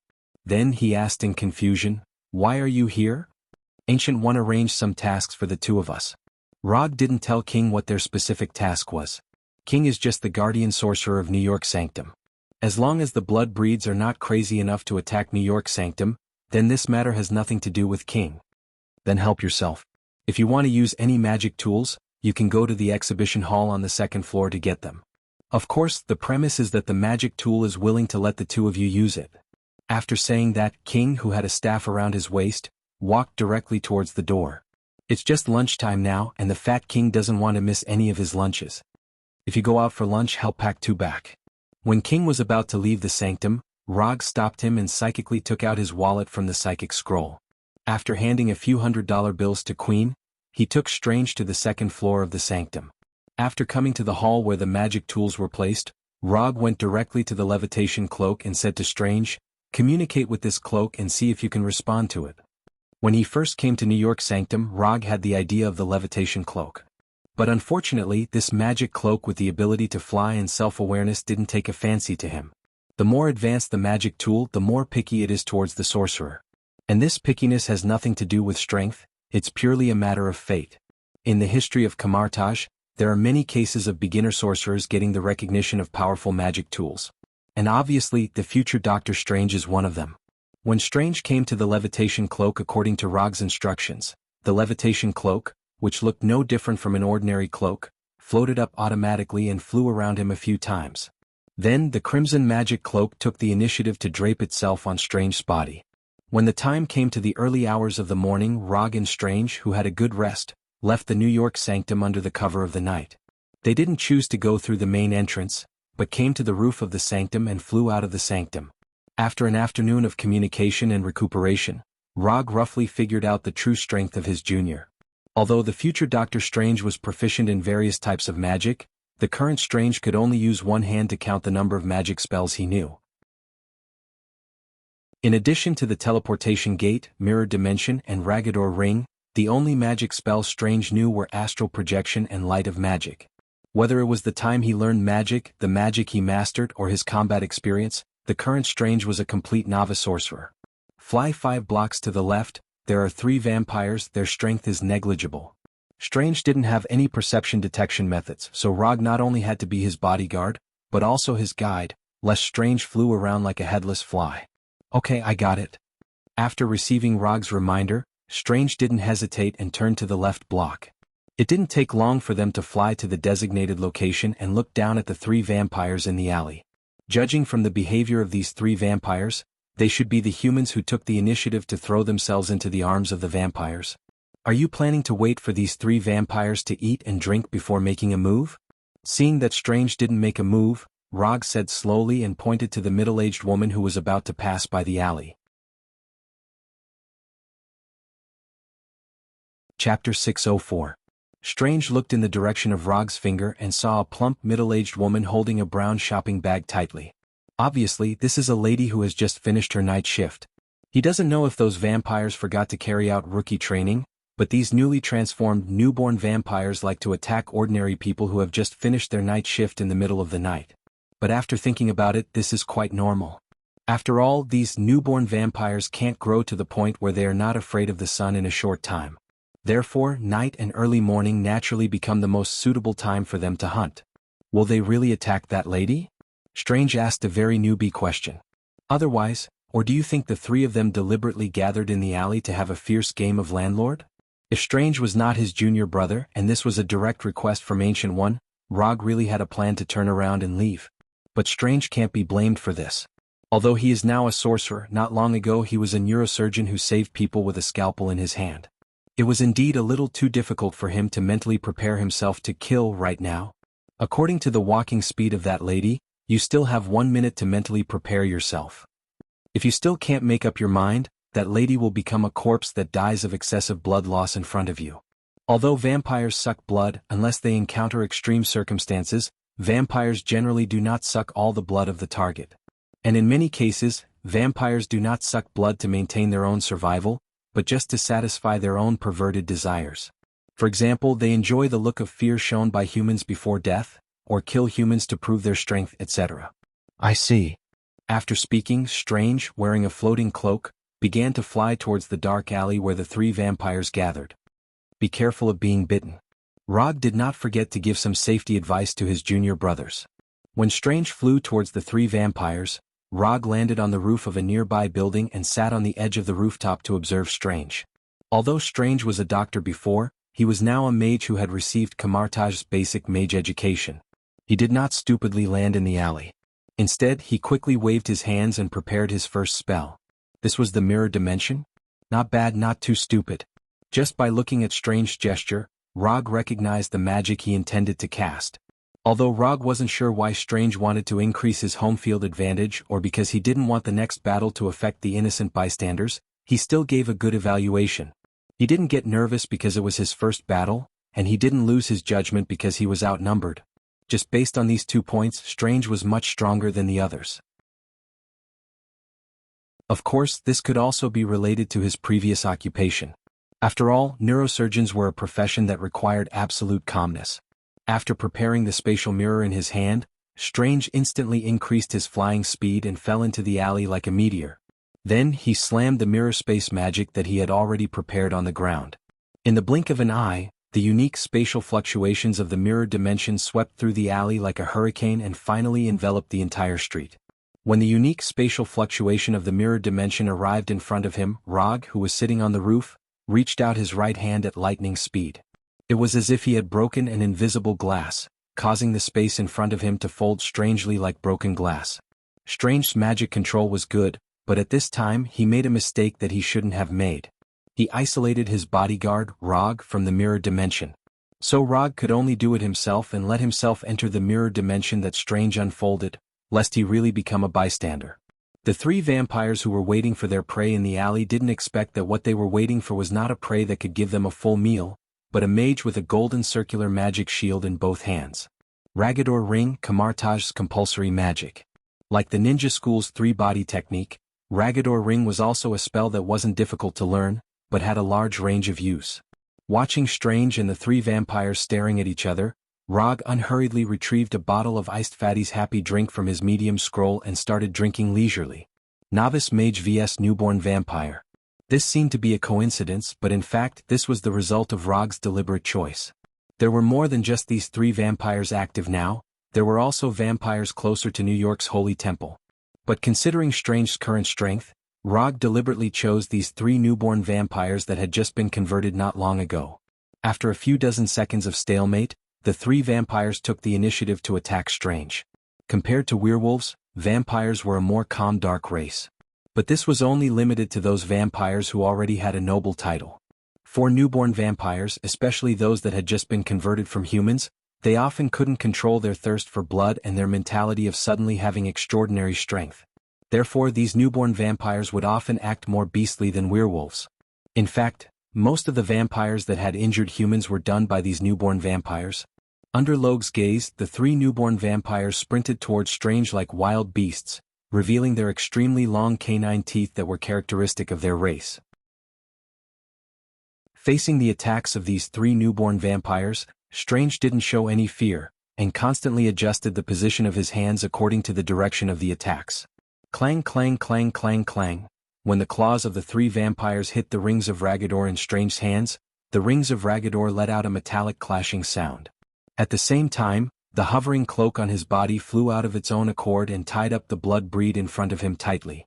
When the hovering cloak bound one of the vampires and brought him to crash into the other two vampires, Strange decisively retreated a few steps and removed the Ragador ring in his hands.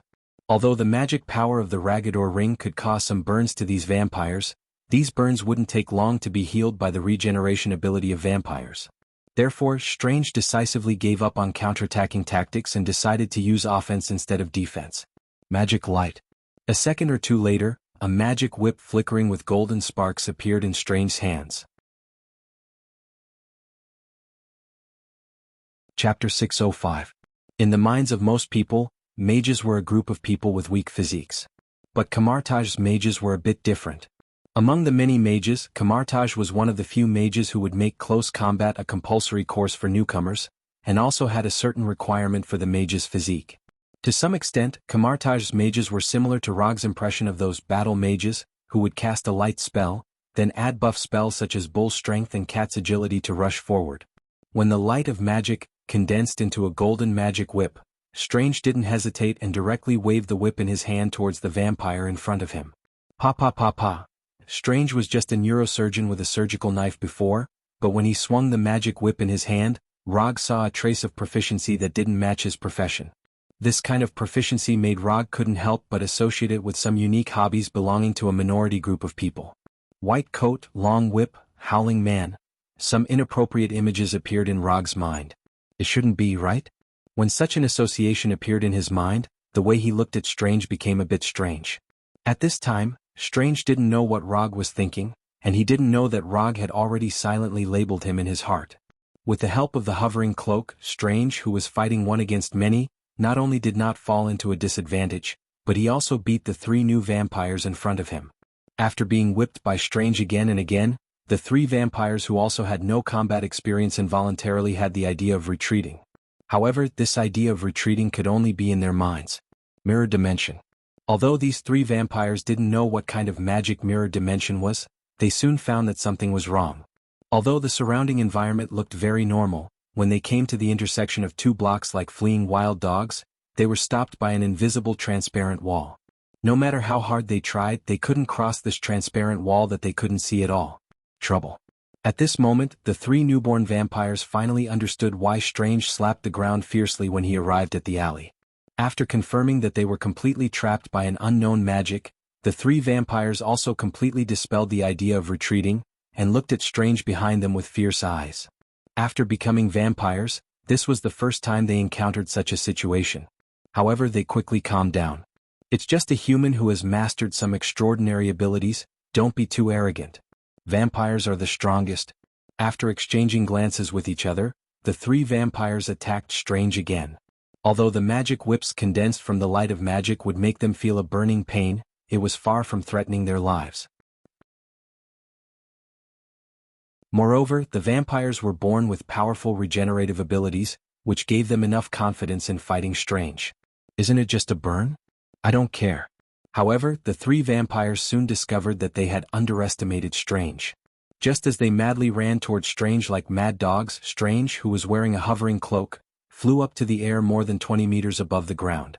If flying up was just to avoid the attack of the three vampires, then Strange's following action was equivalent to sounding the death knell of the three vampires. Just as the three vampires looked at Strange in the air helplessly, Strange removed the magic whip in his hand, and put on the necessary tool for casting teleportation gate magic. After putting on the ring, Strange drew a circle in the air. In a few seconds, a golden circular teleportation gate with a diameter of several meters appeared on the ground where the three vampires were standing. The teleportation gate flickering with golden sparks quickly took shape, and the three vampires standing on the ground quickly fell under the influence of gravity. The teleportation gate Strange opened wasn't a teleportation gate to leave the mirror dimension space, but a teleportation gate in the air. Is he planning to kill the three vampires?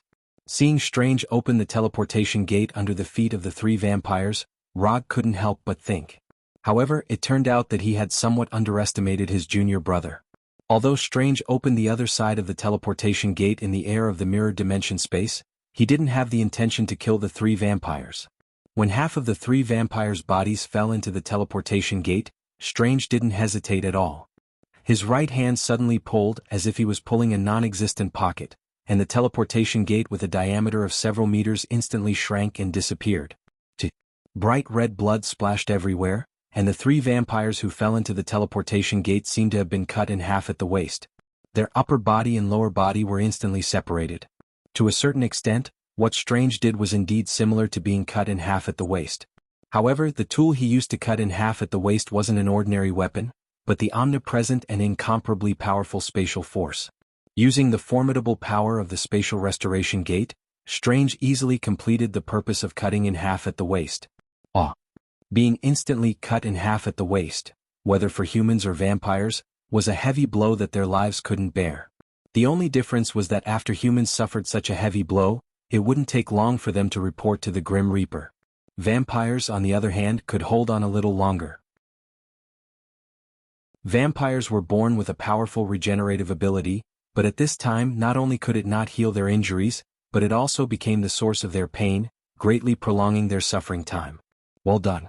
Although Strange's teleportation gate cutting in half at the waist was not amazing, considering that this was his first battle, and that he faced three vampires at once, his performance could be regarded as excellent. When Strange severely injured the three vampires, Rog, who was sitting on the edge of the roof and watching the show, used flight to fly to Strange's side and patted him on the shoulder with gratification. Well done. However, you have to remove the roots when cutting weeds. Letting them die as soon as possible is also a kind of mercy.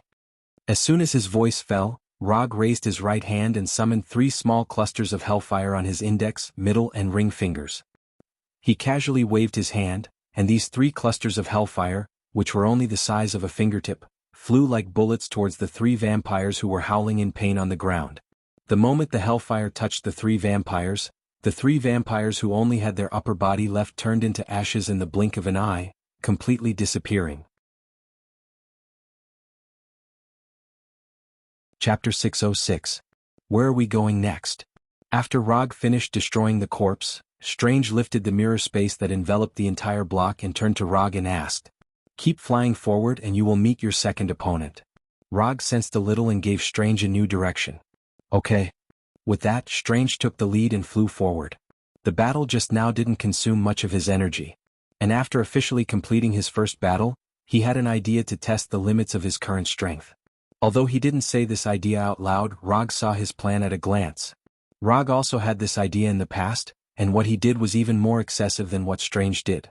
Rog remembered that at that time he went directly to a Russian mafia and broke into the mafia's headquarters with a knife, rescued the kidnapped hostages, and then accepted the mafia's property. That commission didn't get much ninja coins, but it opened the idea of increasing his side business.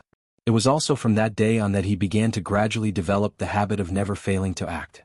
Under the bright moonlight, Rog and Strange flew quickly through the air like two ghosts, flying towards the fourth unlucky vampire. Although he was Strange's guide at this time, in fact, this late-night hunting plan was entirely Strange's own idea. According to his explanation, he would first use these low-level vampires to improve his combat experience, and while attracting the attention of the vampires, he would eliminate the vampires in New York little by little. As long as he can maintain a stable elimination efficiency, then the high-level vampires in New York will focus on him. At that time, he can get rid of the person in charge of the vampires in New York and finally eliminate all the vampires in New York. Generally speaking, there is no problem with his plan. The only uncertainty at present is what kind of strength the vampire in charge of New York has. However, because his current guide is Rog, he can basically ignore this. Even if the vampire in charge of New York is the legendary vampire ancestor Kane, Rog has absolute confidence in protecting Strange. If he wants to kill Strange in front of him, even if Ancient One does it himself, he may not be able to do it. This has nothing to do with whether he can beat Ancient One or not, it's purely because New York used to be his home ground. Although his main residence has now moved to Washington, there are still hundreds of Flying Thor techniques left behind by him in New York. New York is his Flying Thor home ground. After flying for more than 10 minutes, Rog and Strange met their second target of the night as they wished. To be precise, it was the second vampire. He was different from the three newborn vampires. Although the one in front of them was also a newborn vampire who had just transformed from a human into a vampire, the power of his blood was stronger than the previous three combined. Just by looking at the power of his blood, this newborn vampire had already reached the point where he was about to become a noble. Noble, Marquis, Count, Noble. This was not only the division of strength among the vampires, but also a reflection of their status. When the vampires still abided by the precepts of seclusion, any vampire can get a title that belongs to them. The only difference is that some vampires advance faster, while some vampires can only rely on their long lives to accumulate experience, to improve their title little by little. Brandy Johnson is very satisfied with his current life, or to be precise, he is very satisfied with his life after becoming a vampire. After the vampires appeared in the human world, Brandy Johnson realized that this was an opportunity to completely change his life. While most people were still wary of the legendary blood breeds, he did everything he could to find a blood breed in New York. He, who had taken the initiative to approach them, had almost become the vampire's food. However, after he groveled and expressed his admiration and yearning for the great blood tribe, he obtained the opportunity to receive the embrace from this blood tribe. To some extent, he can even be regarded as the first human in New York to take the initiative to embrace the vampire. Although it was shameful to give up the identity of a human, his sacrifice allowed him to see the hope of changing his life. After accepting the embrace and becoming a blood breed, he displayed an extremely high talent. In just a few months, he grew from the lowest level of vampire to only one step away from becoming a baron. Even his father, who gave him the embrace, was shocked by the talent he displayed. As long as he maintained his current hunting and feeding efficiency, it would take him at most half a month to raise the blood power in his body to the point where he could be promoted to a baron. He would become a true noble vampire with a title and be recognized by the clan. Yes, as long as a vampire had a title, he would be recognized by the clan. He would not be seen as a servant or slave. Before he became a vampire, Brandy Johnson had been a young man who had a bright future ahead of him.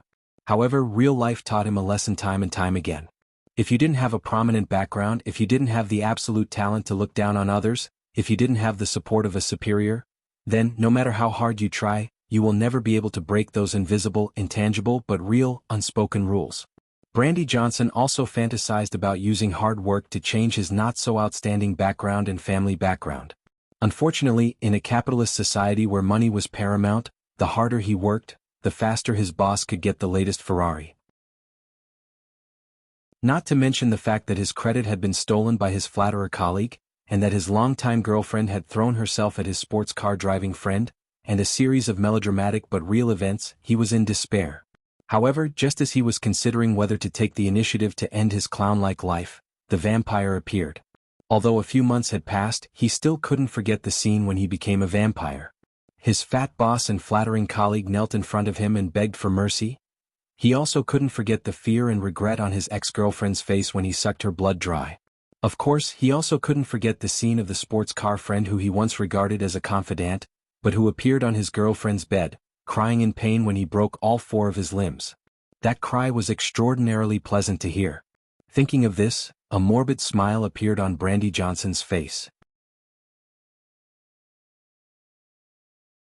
Chapter 607. Be careful, the opponent's strength is stronger than the previous 3 blood breeds combined. Roger said to Strange as soon as he arrived at Brandy Johnson's location. Okay, I got it. Strange frowned and looked at Brandy, who was sitting on the rooftop, and replied in a serious tone. Brandy Johnson, who was sitting on the rooftop, suddenly raised his head and looked in their direction. Just as he was about to cast a spatial mirror spell to land in front of his target, Brandy Johnson suddenly raised his head and looked in their direction. Good hearing. Rog wasn't surprised that Brandy Johnson was able to discover his and Strange's arrival in advance. Any vampire with a noble title possessed senses that were far sharper than ordinary people. When Brandy Johnson raised his head, Strange was stunned for a moment. His hands maintained the gesture of the mirror dimension as he floated in the air. This. Strange, who lacked enough experience, didn't know whether to continue landing or not. Just as Strange was considering if he should rethink his strategy, Brandy Johnson suddenly stood up and looked at Logue, who was floating in the air in disbelief. 4th Hokage? Why is he here? Although Brandy Johnson hasn't been officially recognized by the clan, he already heard about the grudge between Rog and the vampires from his father who gave him the embrace. How is this possible? Why would the 4th Hokage specifically come to find me, a little vampire? Brandy's face was covered in cold sweat. There were many vampires who knew about the grudge between Rog and the vampires, but there weren't many who really cared about this news.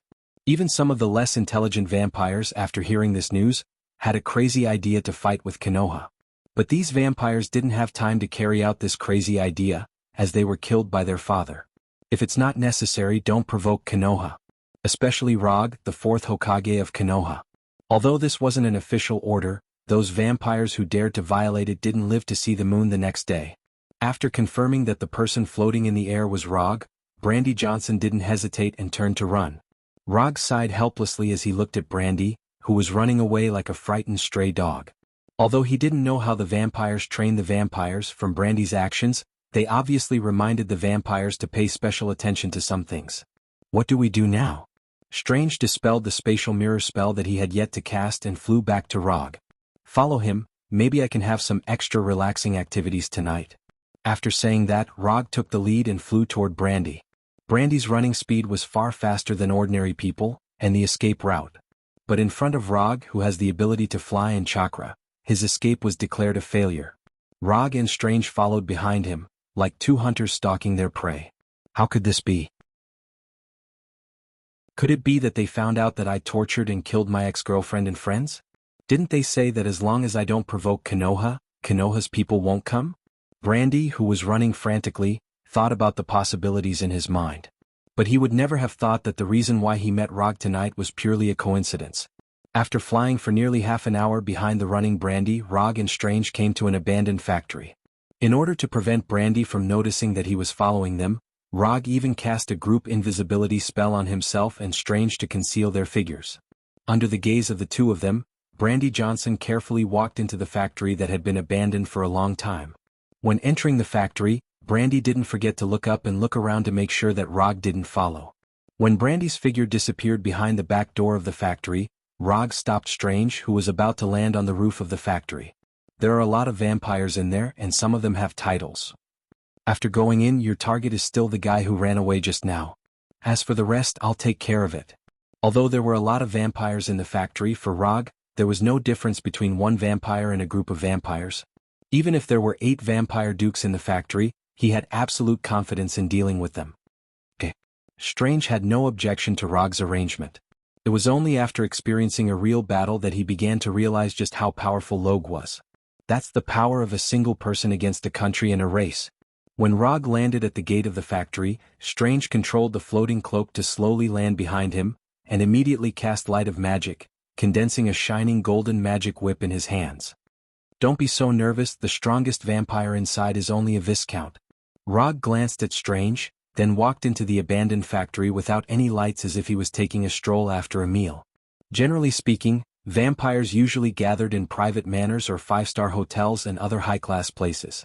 However, not every member of the Blood clan had the financial resources to maintain their so-called nobility. Living for a long time didn't mean that one would have a lot of wealth.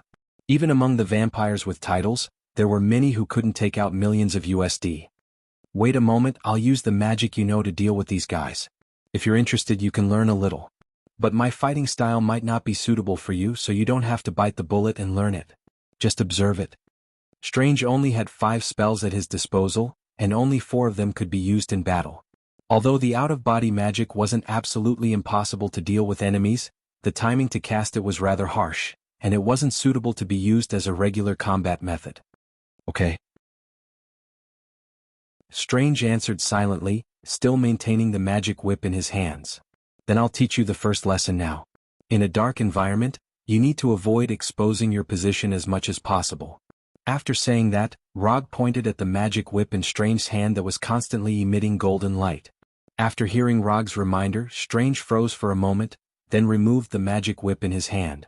Without the light emitted by the magic whip, the surrounding environment instantly dimmed. The second lesson: distance is the key to determining the outcome of a battle. If the enemy is far away from you, then what you need to do is to find a way to close the distance between you.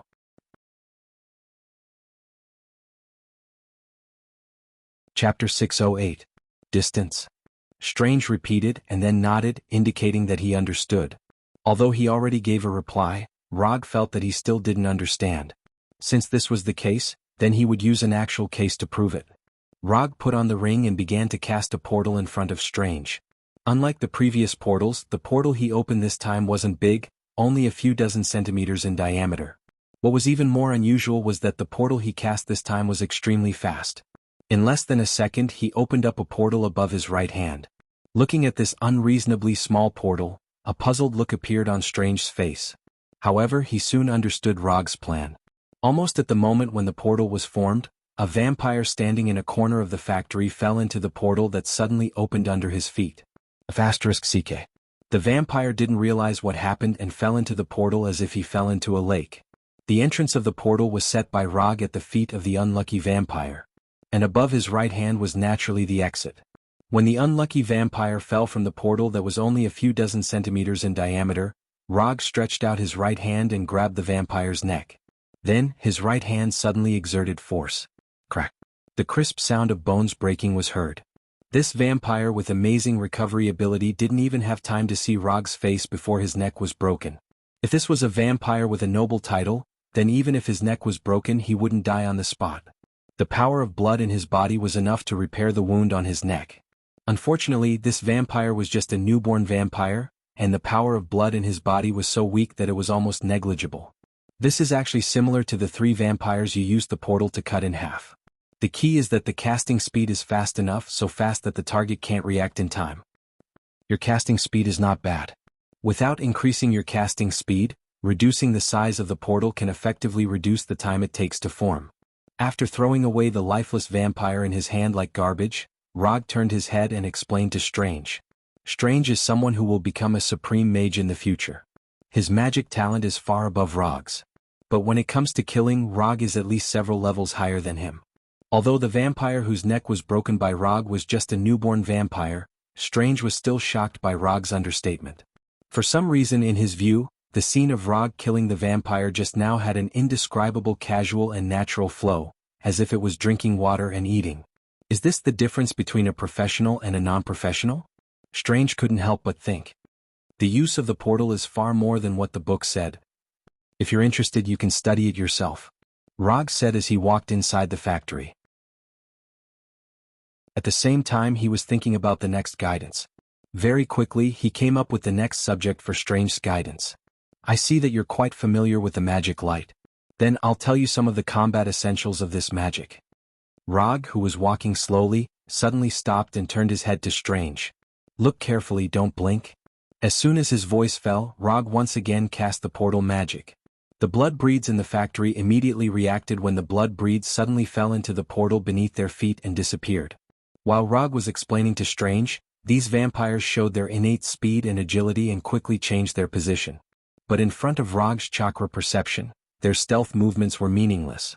In the blink of an eye, another portal with a diameter of tens of centimeters was formed and appeared under the feet of a vampire.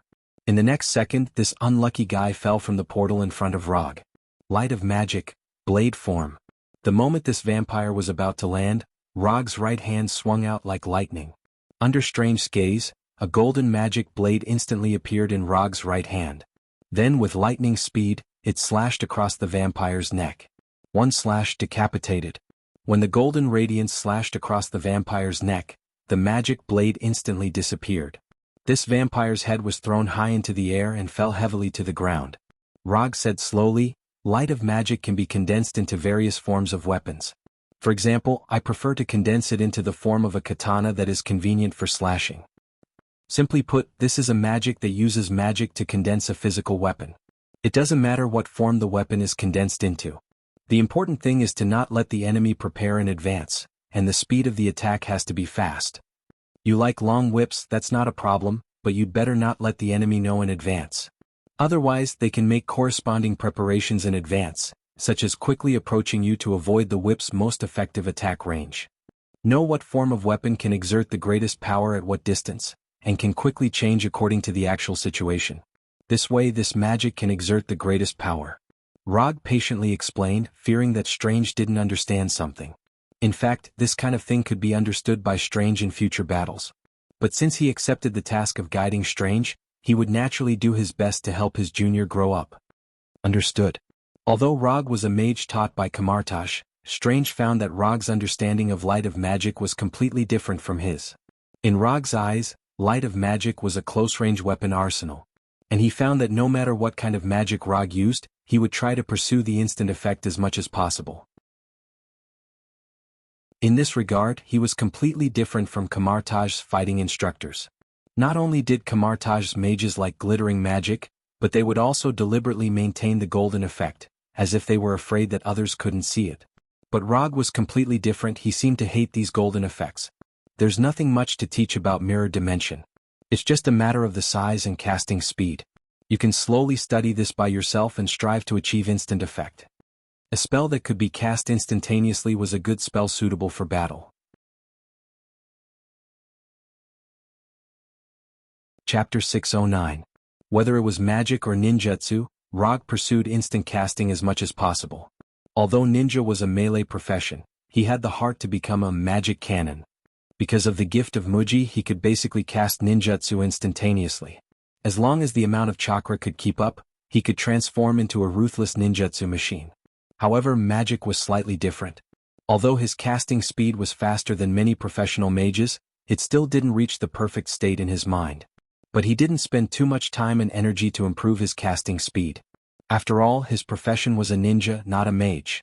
Okay, I got it. To a certain extent, Strange was also an out-and-out genius. However, compared to those who were arrogant and unruly just because they had some talent, he could be considered as a person who always maintained a humble attitude. There are 10 vampires here. Except for the one who escaped from the rooftop, leave the rest to me. Go to the left, you should be able to meet the guy who escaped. After that, Rog raised his right hand and motioned to Strange, indicating that he should go to the factory alone. If he wanted to know if the guidance was effective, he would let him fight. This was like a teacher who liked to test the student's learning progress by assigning homework. Although Rog wasn't Strange's teacher, he also wanted to see how much his little brother had learned. After seeing Rog's signal, Strange nodded silently and walked straight into the dark factory. When Strange's figure disappeared into the left entrance, Rog stretched his neck, then summoned the silver Kusanagi sword, and hummed a little tune as he walked to the right. Although there were several vampires with titles in the factory, Rog wasn't particularly worried about Strange's safety. Not to mention that Strange had a certain ability to protect himself. The new artifact he just got today was enough to ensure that he wouldn't be instantly assassinated by the vampires. The hovering cloak was no ordinary magic item. If one were to evaluate it in terms of grade, it would be a genuine ancient divine artifact. Aside from flying and cooperating with its owner in battle, the hovering cloak also had powerful defensive capabilities. It could withstand most physical and magical attacks. In addition, it also had the ability to transform and shrink or extend at will. It could transform into normal clothes such as a suit. If it weren't for the fact that the hovering cloak didn't approve of him, Strange wouldn't have gotten the chance to own this self-aware ancient divine artifact. Rog didn't tell Strange that Brandy Johnson wasn't the only one on the left side of the factory. There were also 3 blood breeds who were stronger than Brandy Johnson. 1 Viscount and 2 Barons. The 3 strongest blood breeds in the factory were now with Brandy Johnson. Rog deliberately concealed this point because he wanted to see how Strange would deal with this sudden situation. Although Ancient One asked him to guide Strange, he did not ask him to be Strange's nanny. If Strange couldn't even deal with these little blood breeds, then he wasn't qualified to be the Supreme Sorcerer, and he wasn't qualified to take the Time Stone from Ancient One. After entering the dark and turbid passage, Rog stopped and cast a ninjutsu that he rarely used. Ninjutsu, Mist Concealment Technique. As the chakra in his body began to flow, a thick mist quickly surged in the dark passage. As time passed, the mist became thicker and thicker and spread out along the passage.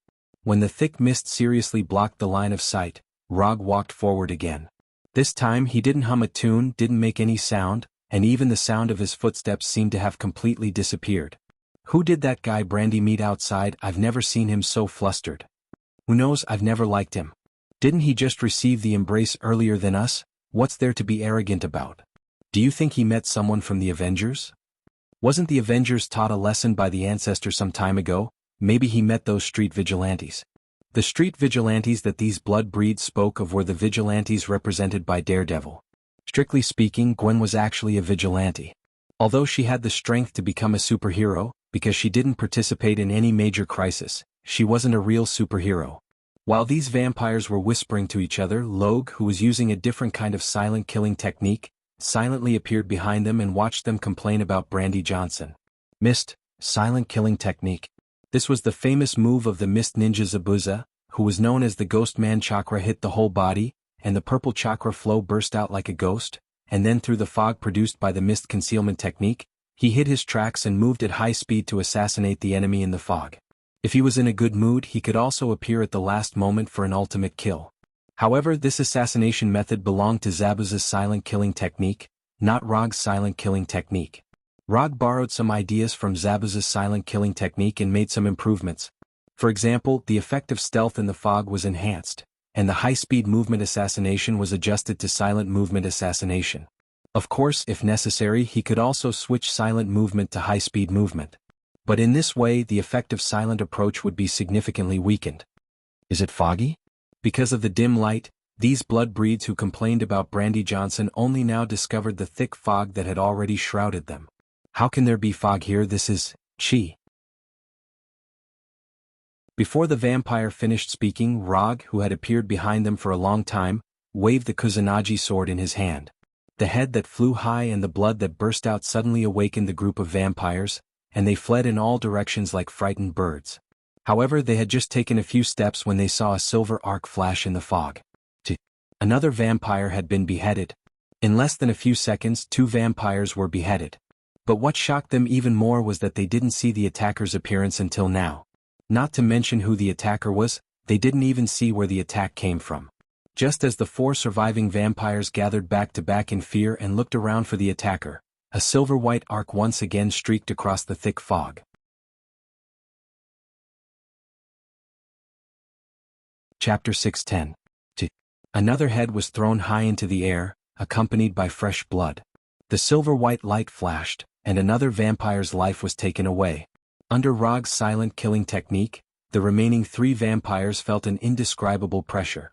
Since they abandoned their human identity and became vampires, it was the first time they felt this kind of fear of death that made their bodies tremble uncontrollably.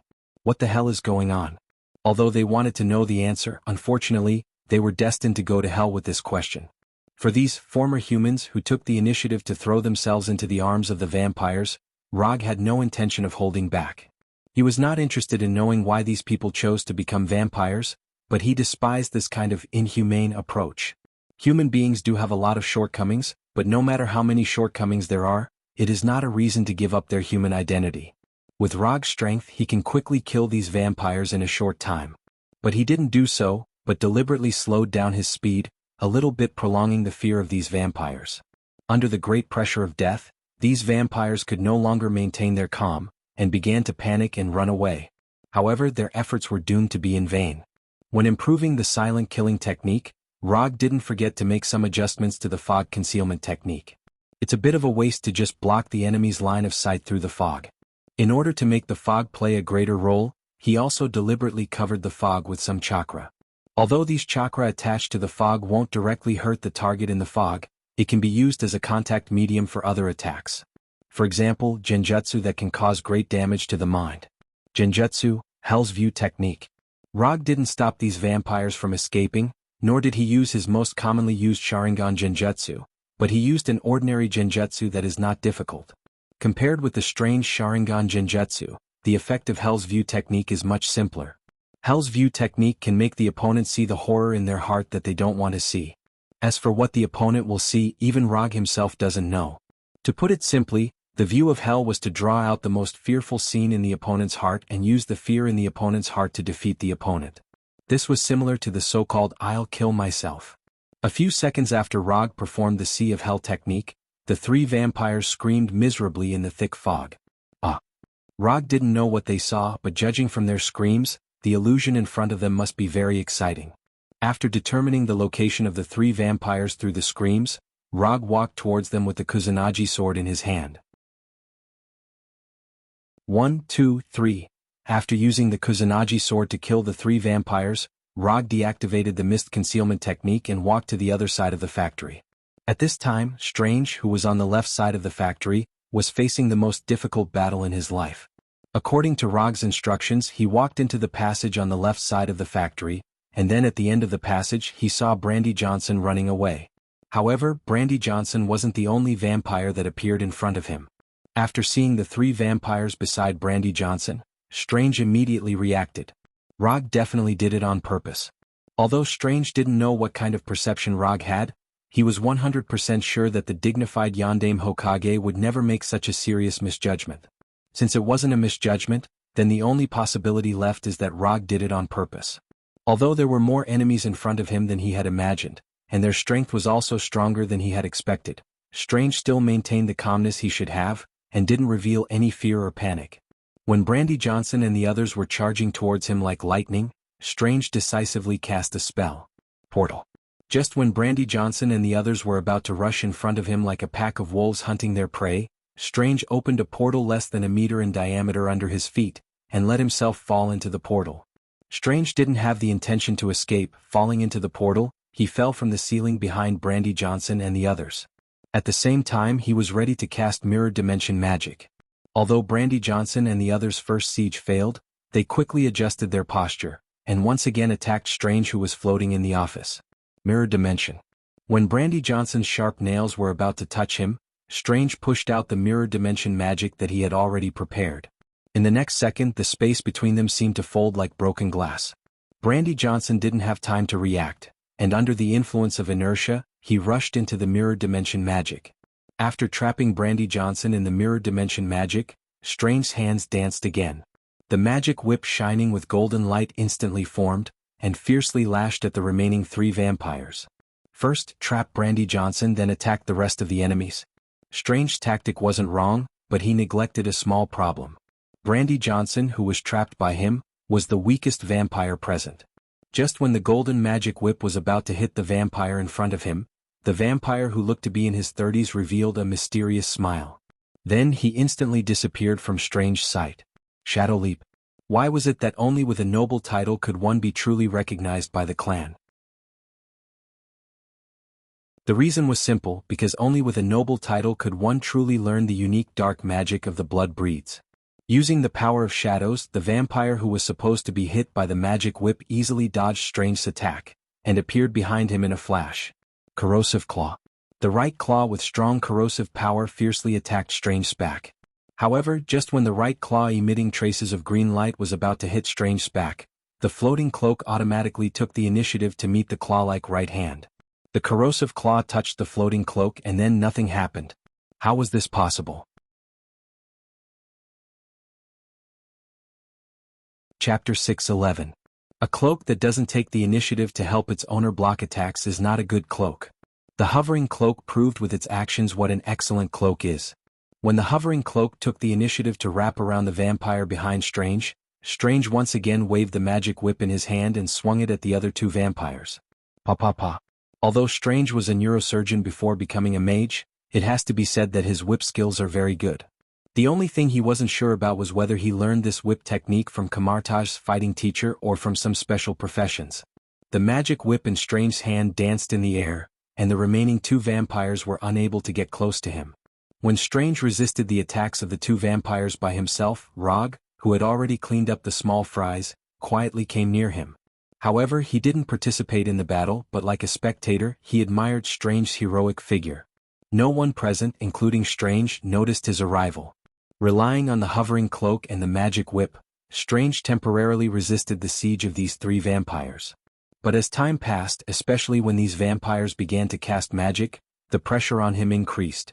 Strange does have outstanding magic talent, but it can't be denied that he is still a novice mage who only knows 5 spells.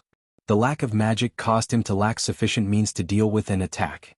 If it weren't for Rog's tutoring just now, which slightly broadened his battle thinking, he wouldn't have been able to hold on under the siege of these three vampires. Looking at Strange, who was constantly using teleportation magic to teleport, Rog, who had been watching the battle for a while, made his move. Fire release, great fireball.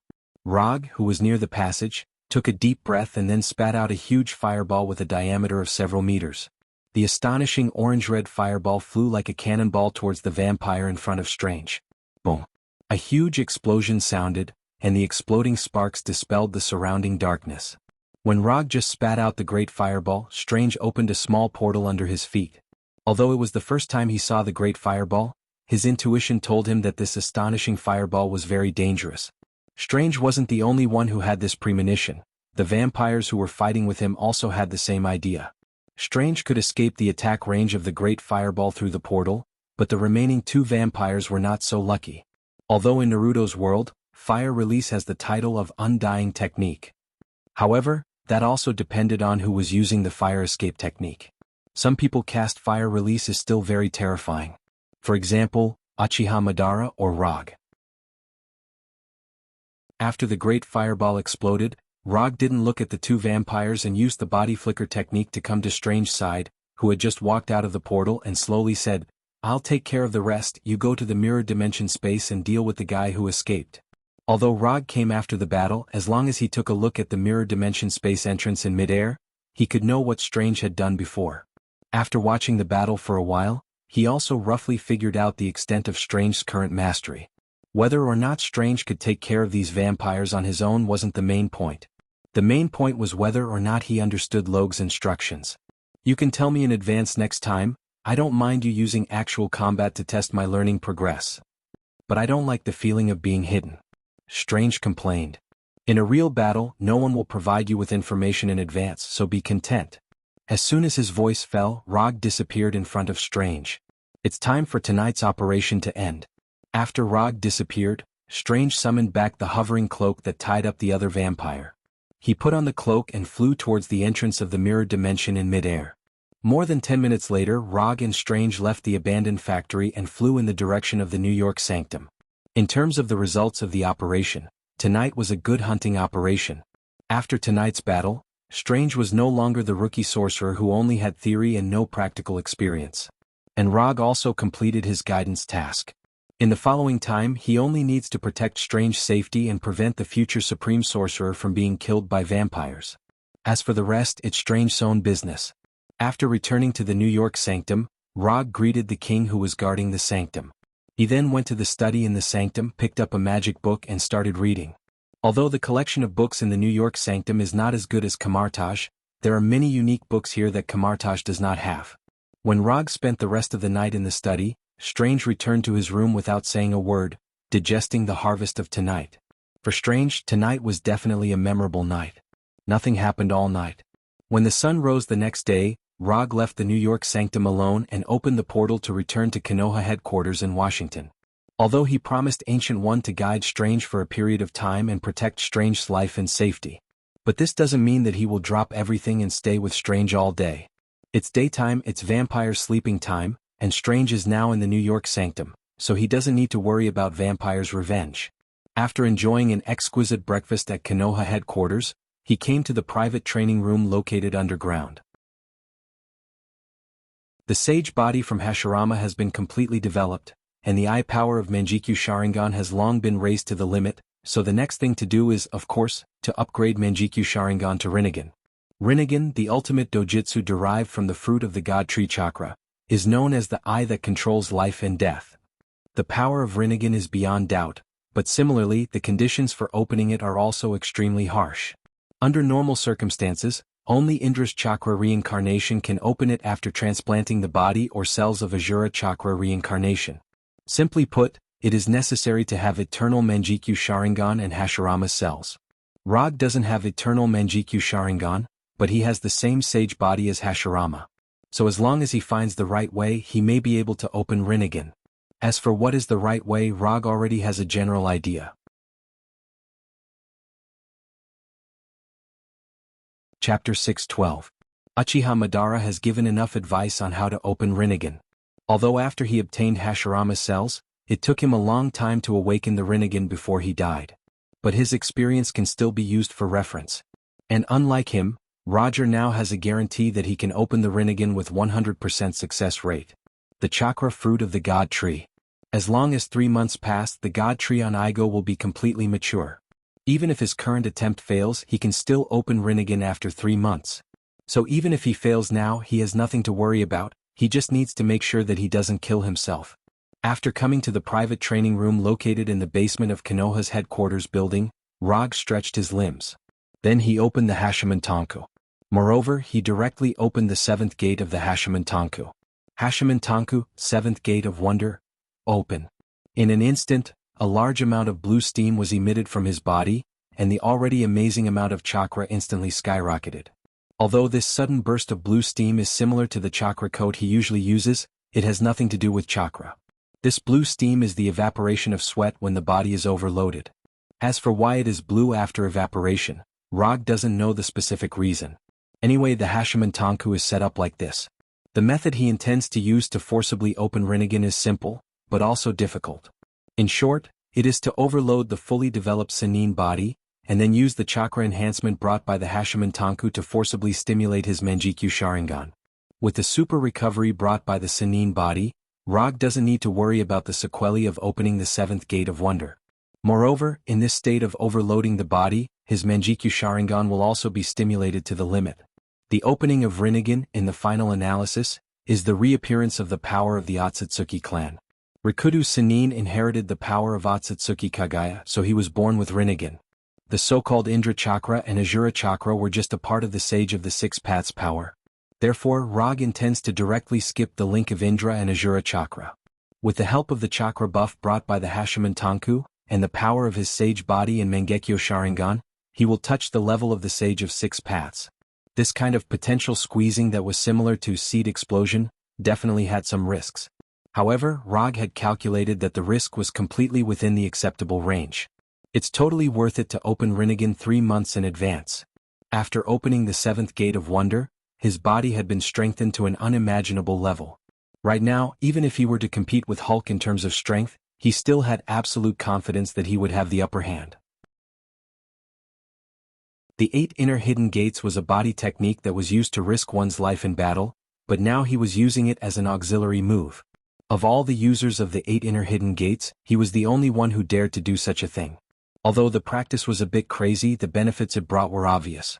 Under the stimulation of the sage body and the massive amount of chakra, his Mangekyo Sharingan began to spin wildly, and the color began to fade.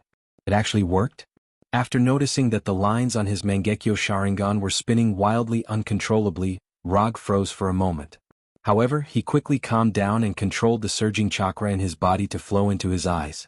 Strictly speaking, his way of opening Rinnegan was not fundamentally different from Uchiha Madara's. The only difference was that Uchiha Madara chose to use a lot of time to open it bit by bit. Rog, on the other hand, chose to squeeze out his own potential to open it quickly. Both methods had their advantages and disadvantages. Uchiha Madara's method was more stable except that it took a lot of time, there was no risk. Rog's method was much more radical. Not only would it overload the body but there was also a certain risk of losing control. This was why he deliberately came to the private practice room to do this instead of trying it in the New York temple. After losing control, destroying his Konoha headquarters was not a big problem for him, it was nothing more than spending some money to rebuild it. But if he destroyed the New York temple he would not be able to explain it to Ancient One. As time passed, the lines in his eyes turned faster and faster, and began to develop into concentric circles.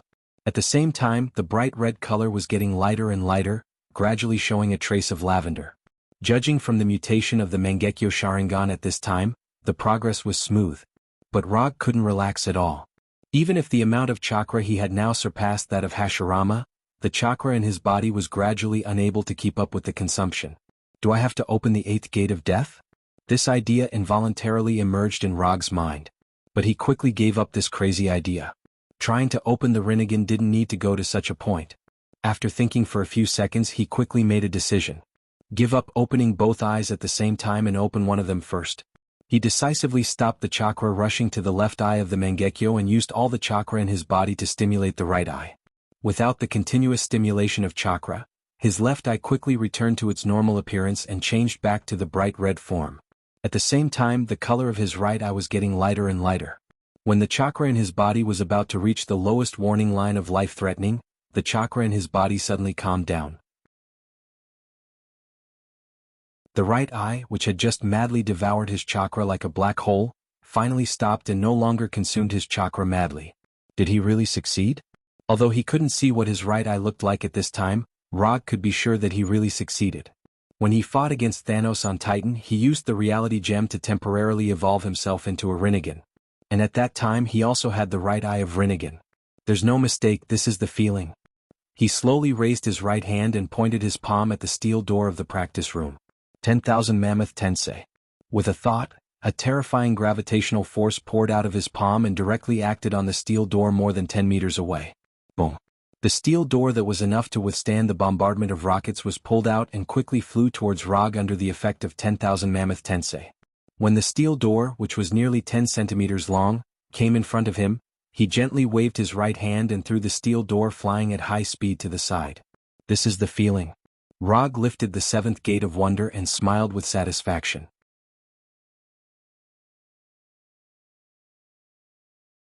Chapter 613. However, his smile only lasted for less than a second before it disappeared. After the 7th gate of wonder was lifted, an indescribable feeling of exhaustion flooded his body, almost making him unable to maintain a standing posture. Although he has the sage body, the Hashimantanku is a physical technique that consumes a lot of energy. After standing motionless for a few seconds, he controlled the little chakra left in his body and returned the flying thunder god to his room. Then he went to the sofa in the living room and lay down regardless of his image. While lying on the sofa to recover his strength, he began to recall the relevant information about Shinra Tensei and Chibaku Tensei in his mind. After awakening the Mangekyo Sharingan, it will take the initiative to awaken the dojutsu that suits it. The Rinnegan also has similar characteristics. However, unlike the Mangekyo Sharingan that can only awaken one dojutsu, the awakening ability of the Rinnegan is not limited to a single eye. One Rinnegan or two Rinnegan can awaken 3 universal abilities.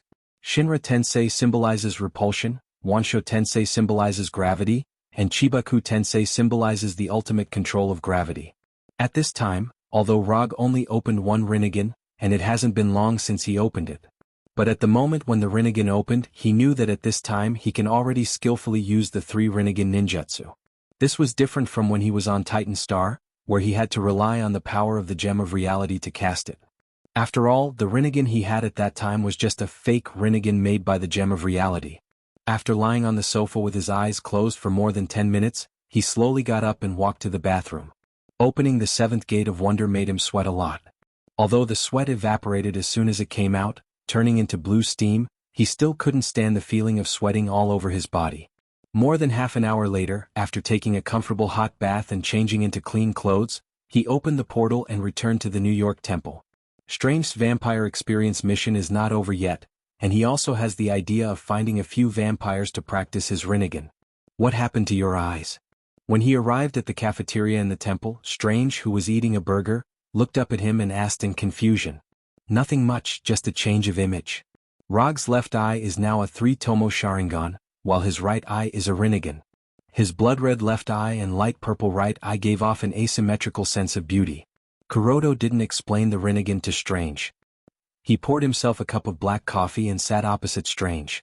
After taking a sip of the black coffee, he continued, "If I'm not mistaken, the vampires outside are now looking for information about you. So, do you plan to continue looking for low-level vampires to train your combat skills, or do you plan to challenge a higher level of difficulty?" The two of them had killed a total of 13 vampires last night. Although there were no witnesses at the scene of the battle, with the vampires' abilities, they should be able to quickly determine that it was them who had done it. Perhaps the information about the two of them had already been placed on the table of the vampire prince in New York City while they were chatting. "I'm fine with anything. It's up to you." Strange swallowed the hamburger in his mouth and said casually. "Then challenge a higher level of difficulty. There's no need to waste too much time on those low-level vampires. You can deal with the vampires below the count level. I'll deal with the ones above the count level." Before Kane appeared, a vampire count was basically the strongest vampire in a city. Even if the vampires in an international metropolis like New York were stronger, they would at most have the strength of a marquis. But it was different now. After Kane appeared, the strength of the vampires had increased significantly. If there were no surprises, the strongest vampire in New York should be a duke.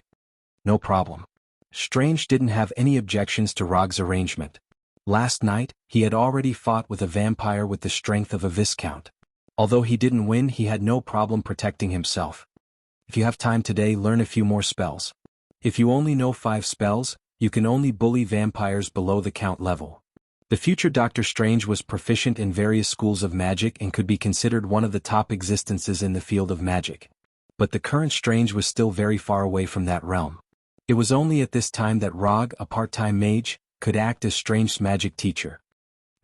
Strange ate the last bit of hamburger in his hand and answered silently. After communicating with Strange about tonight's plan, Rog went to the study in the temple and continued to browse through the magic books in the temple. Knowledge is power. This sentence was not only true in the field of science but also in the field of magic. Time flew by. After treating the guardian king of the temple, who didn't have good economic conditions, to a luxurious lunch and dinner, Rog left the temple with Strange and began the second day of hunting. Shinra Tensei. Rog raised his right hand and sent the vampire count who tried to pounce on him flying. Just when the vampire count realized the huge difference in strength between him and Rog and tried to cast magic to escape, Rog raised his right hand again and aimed his palm at him. 10,000 Celestial Beacon. Magic undulations emerged from the vampire count's body and he flew uncontrollably toward Rog.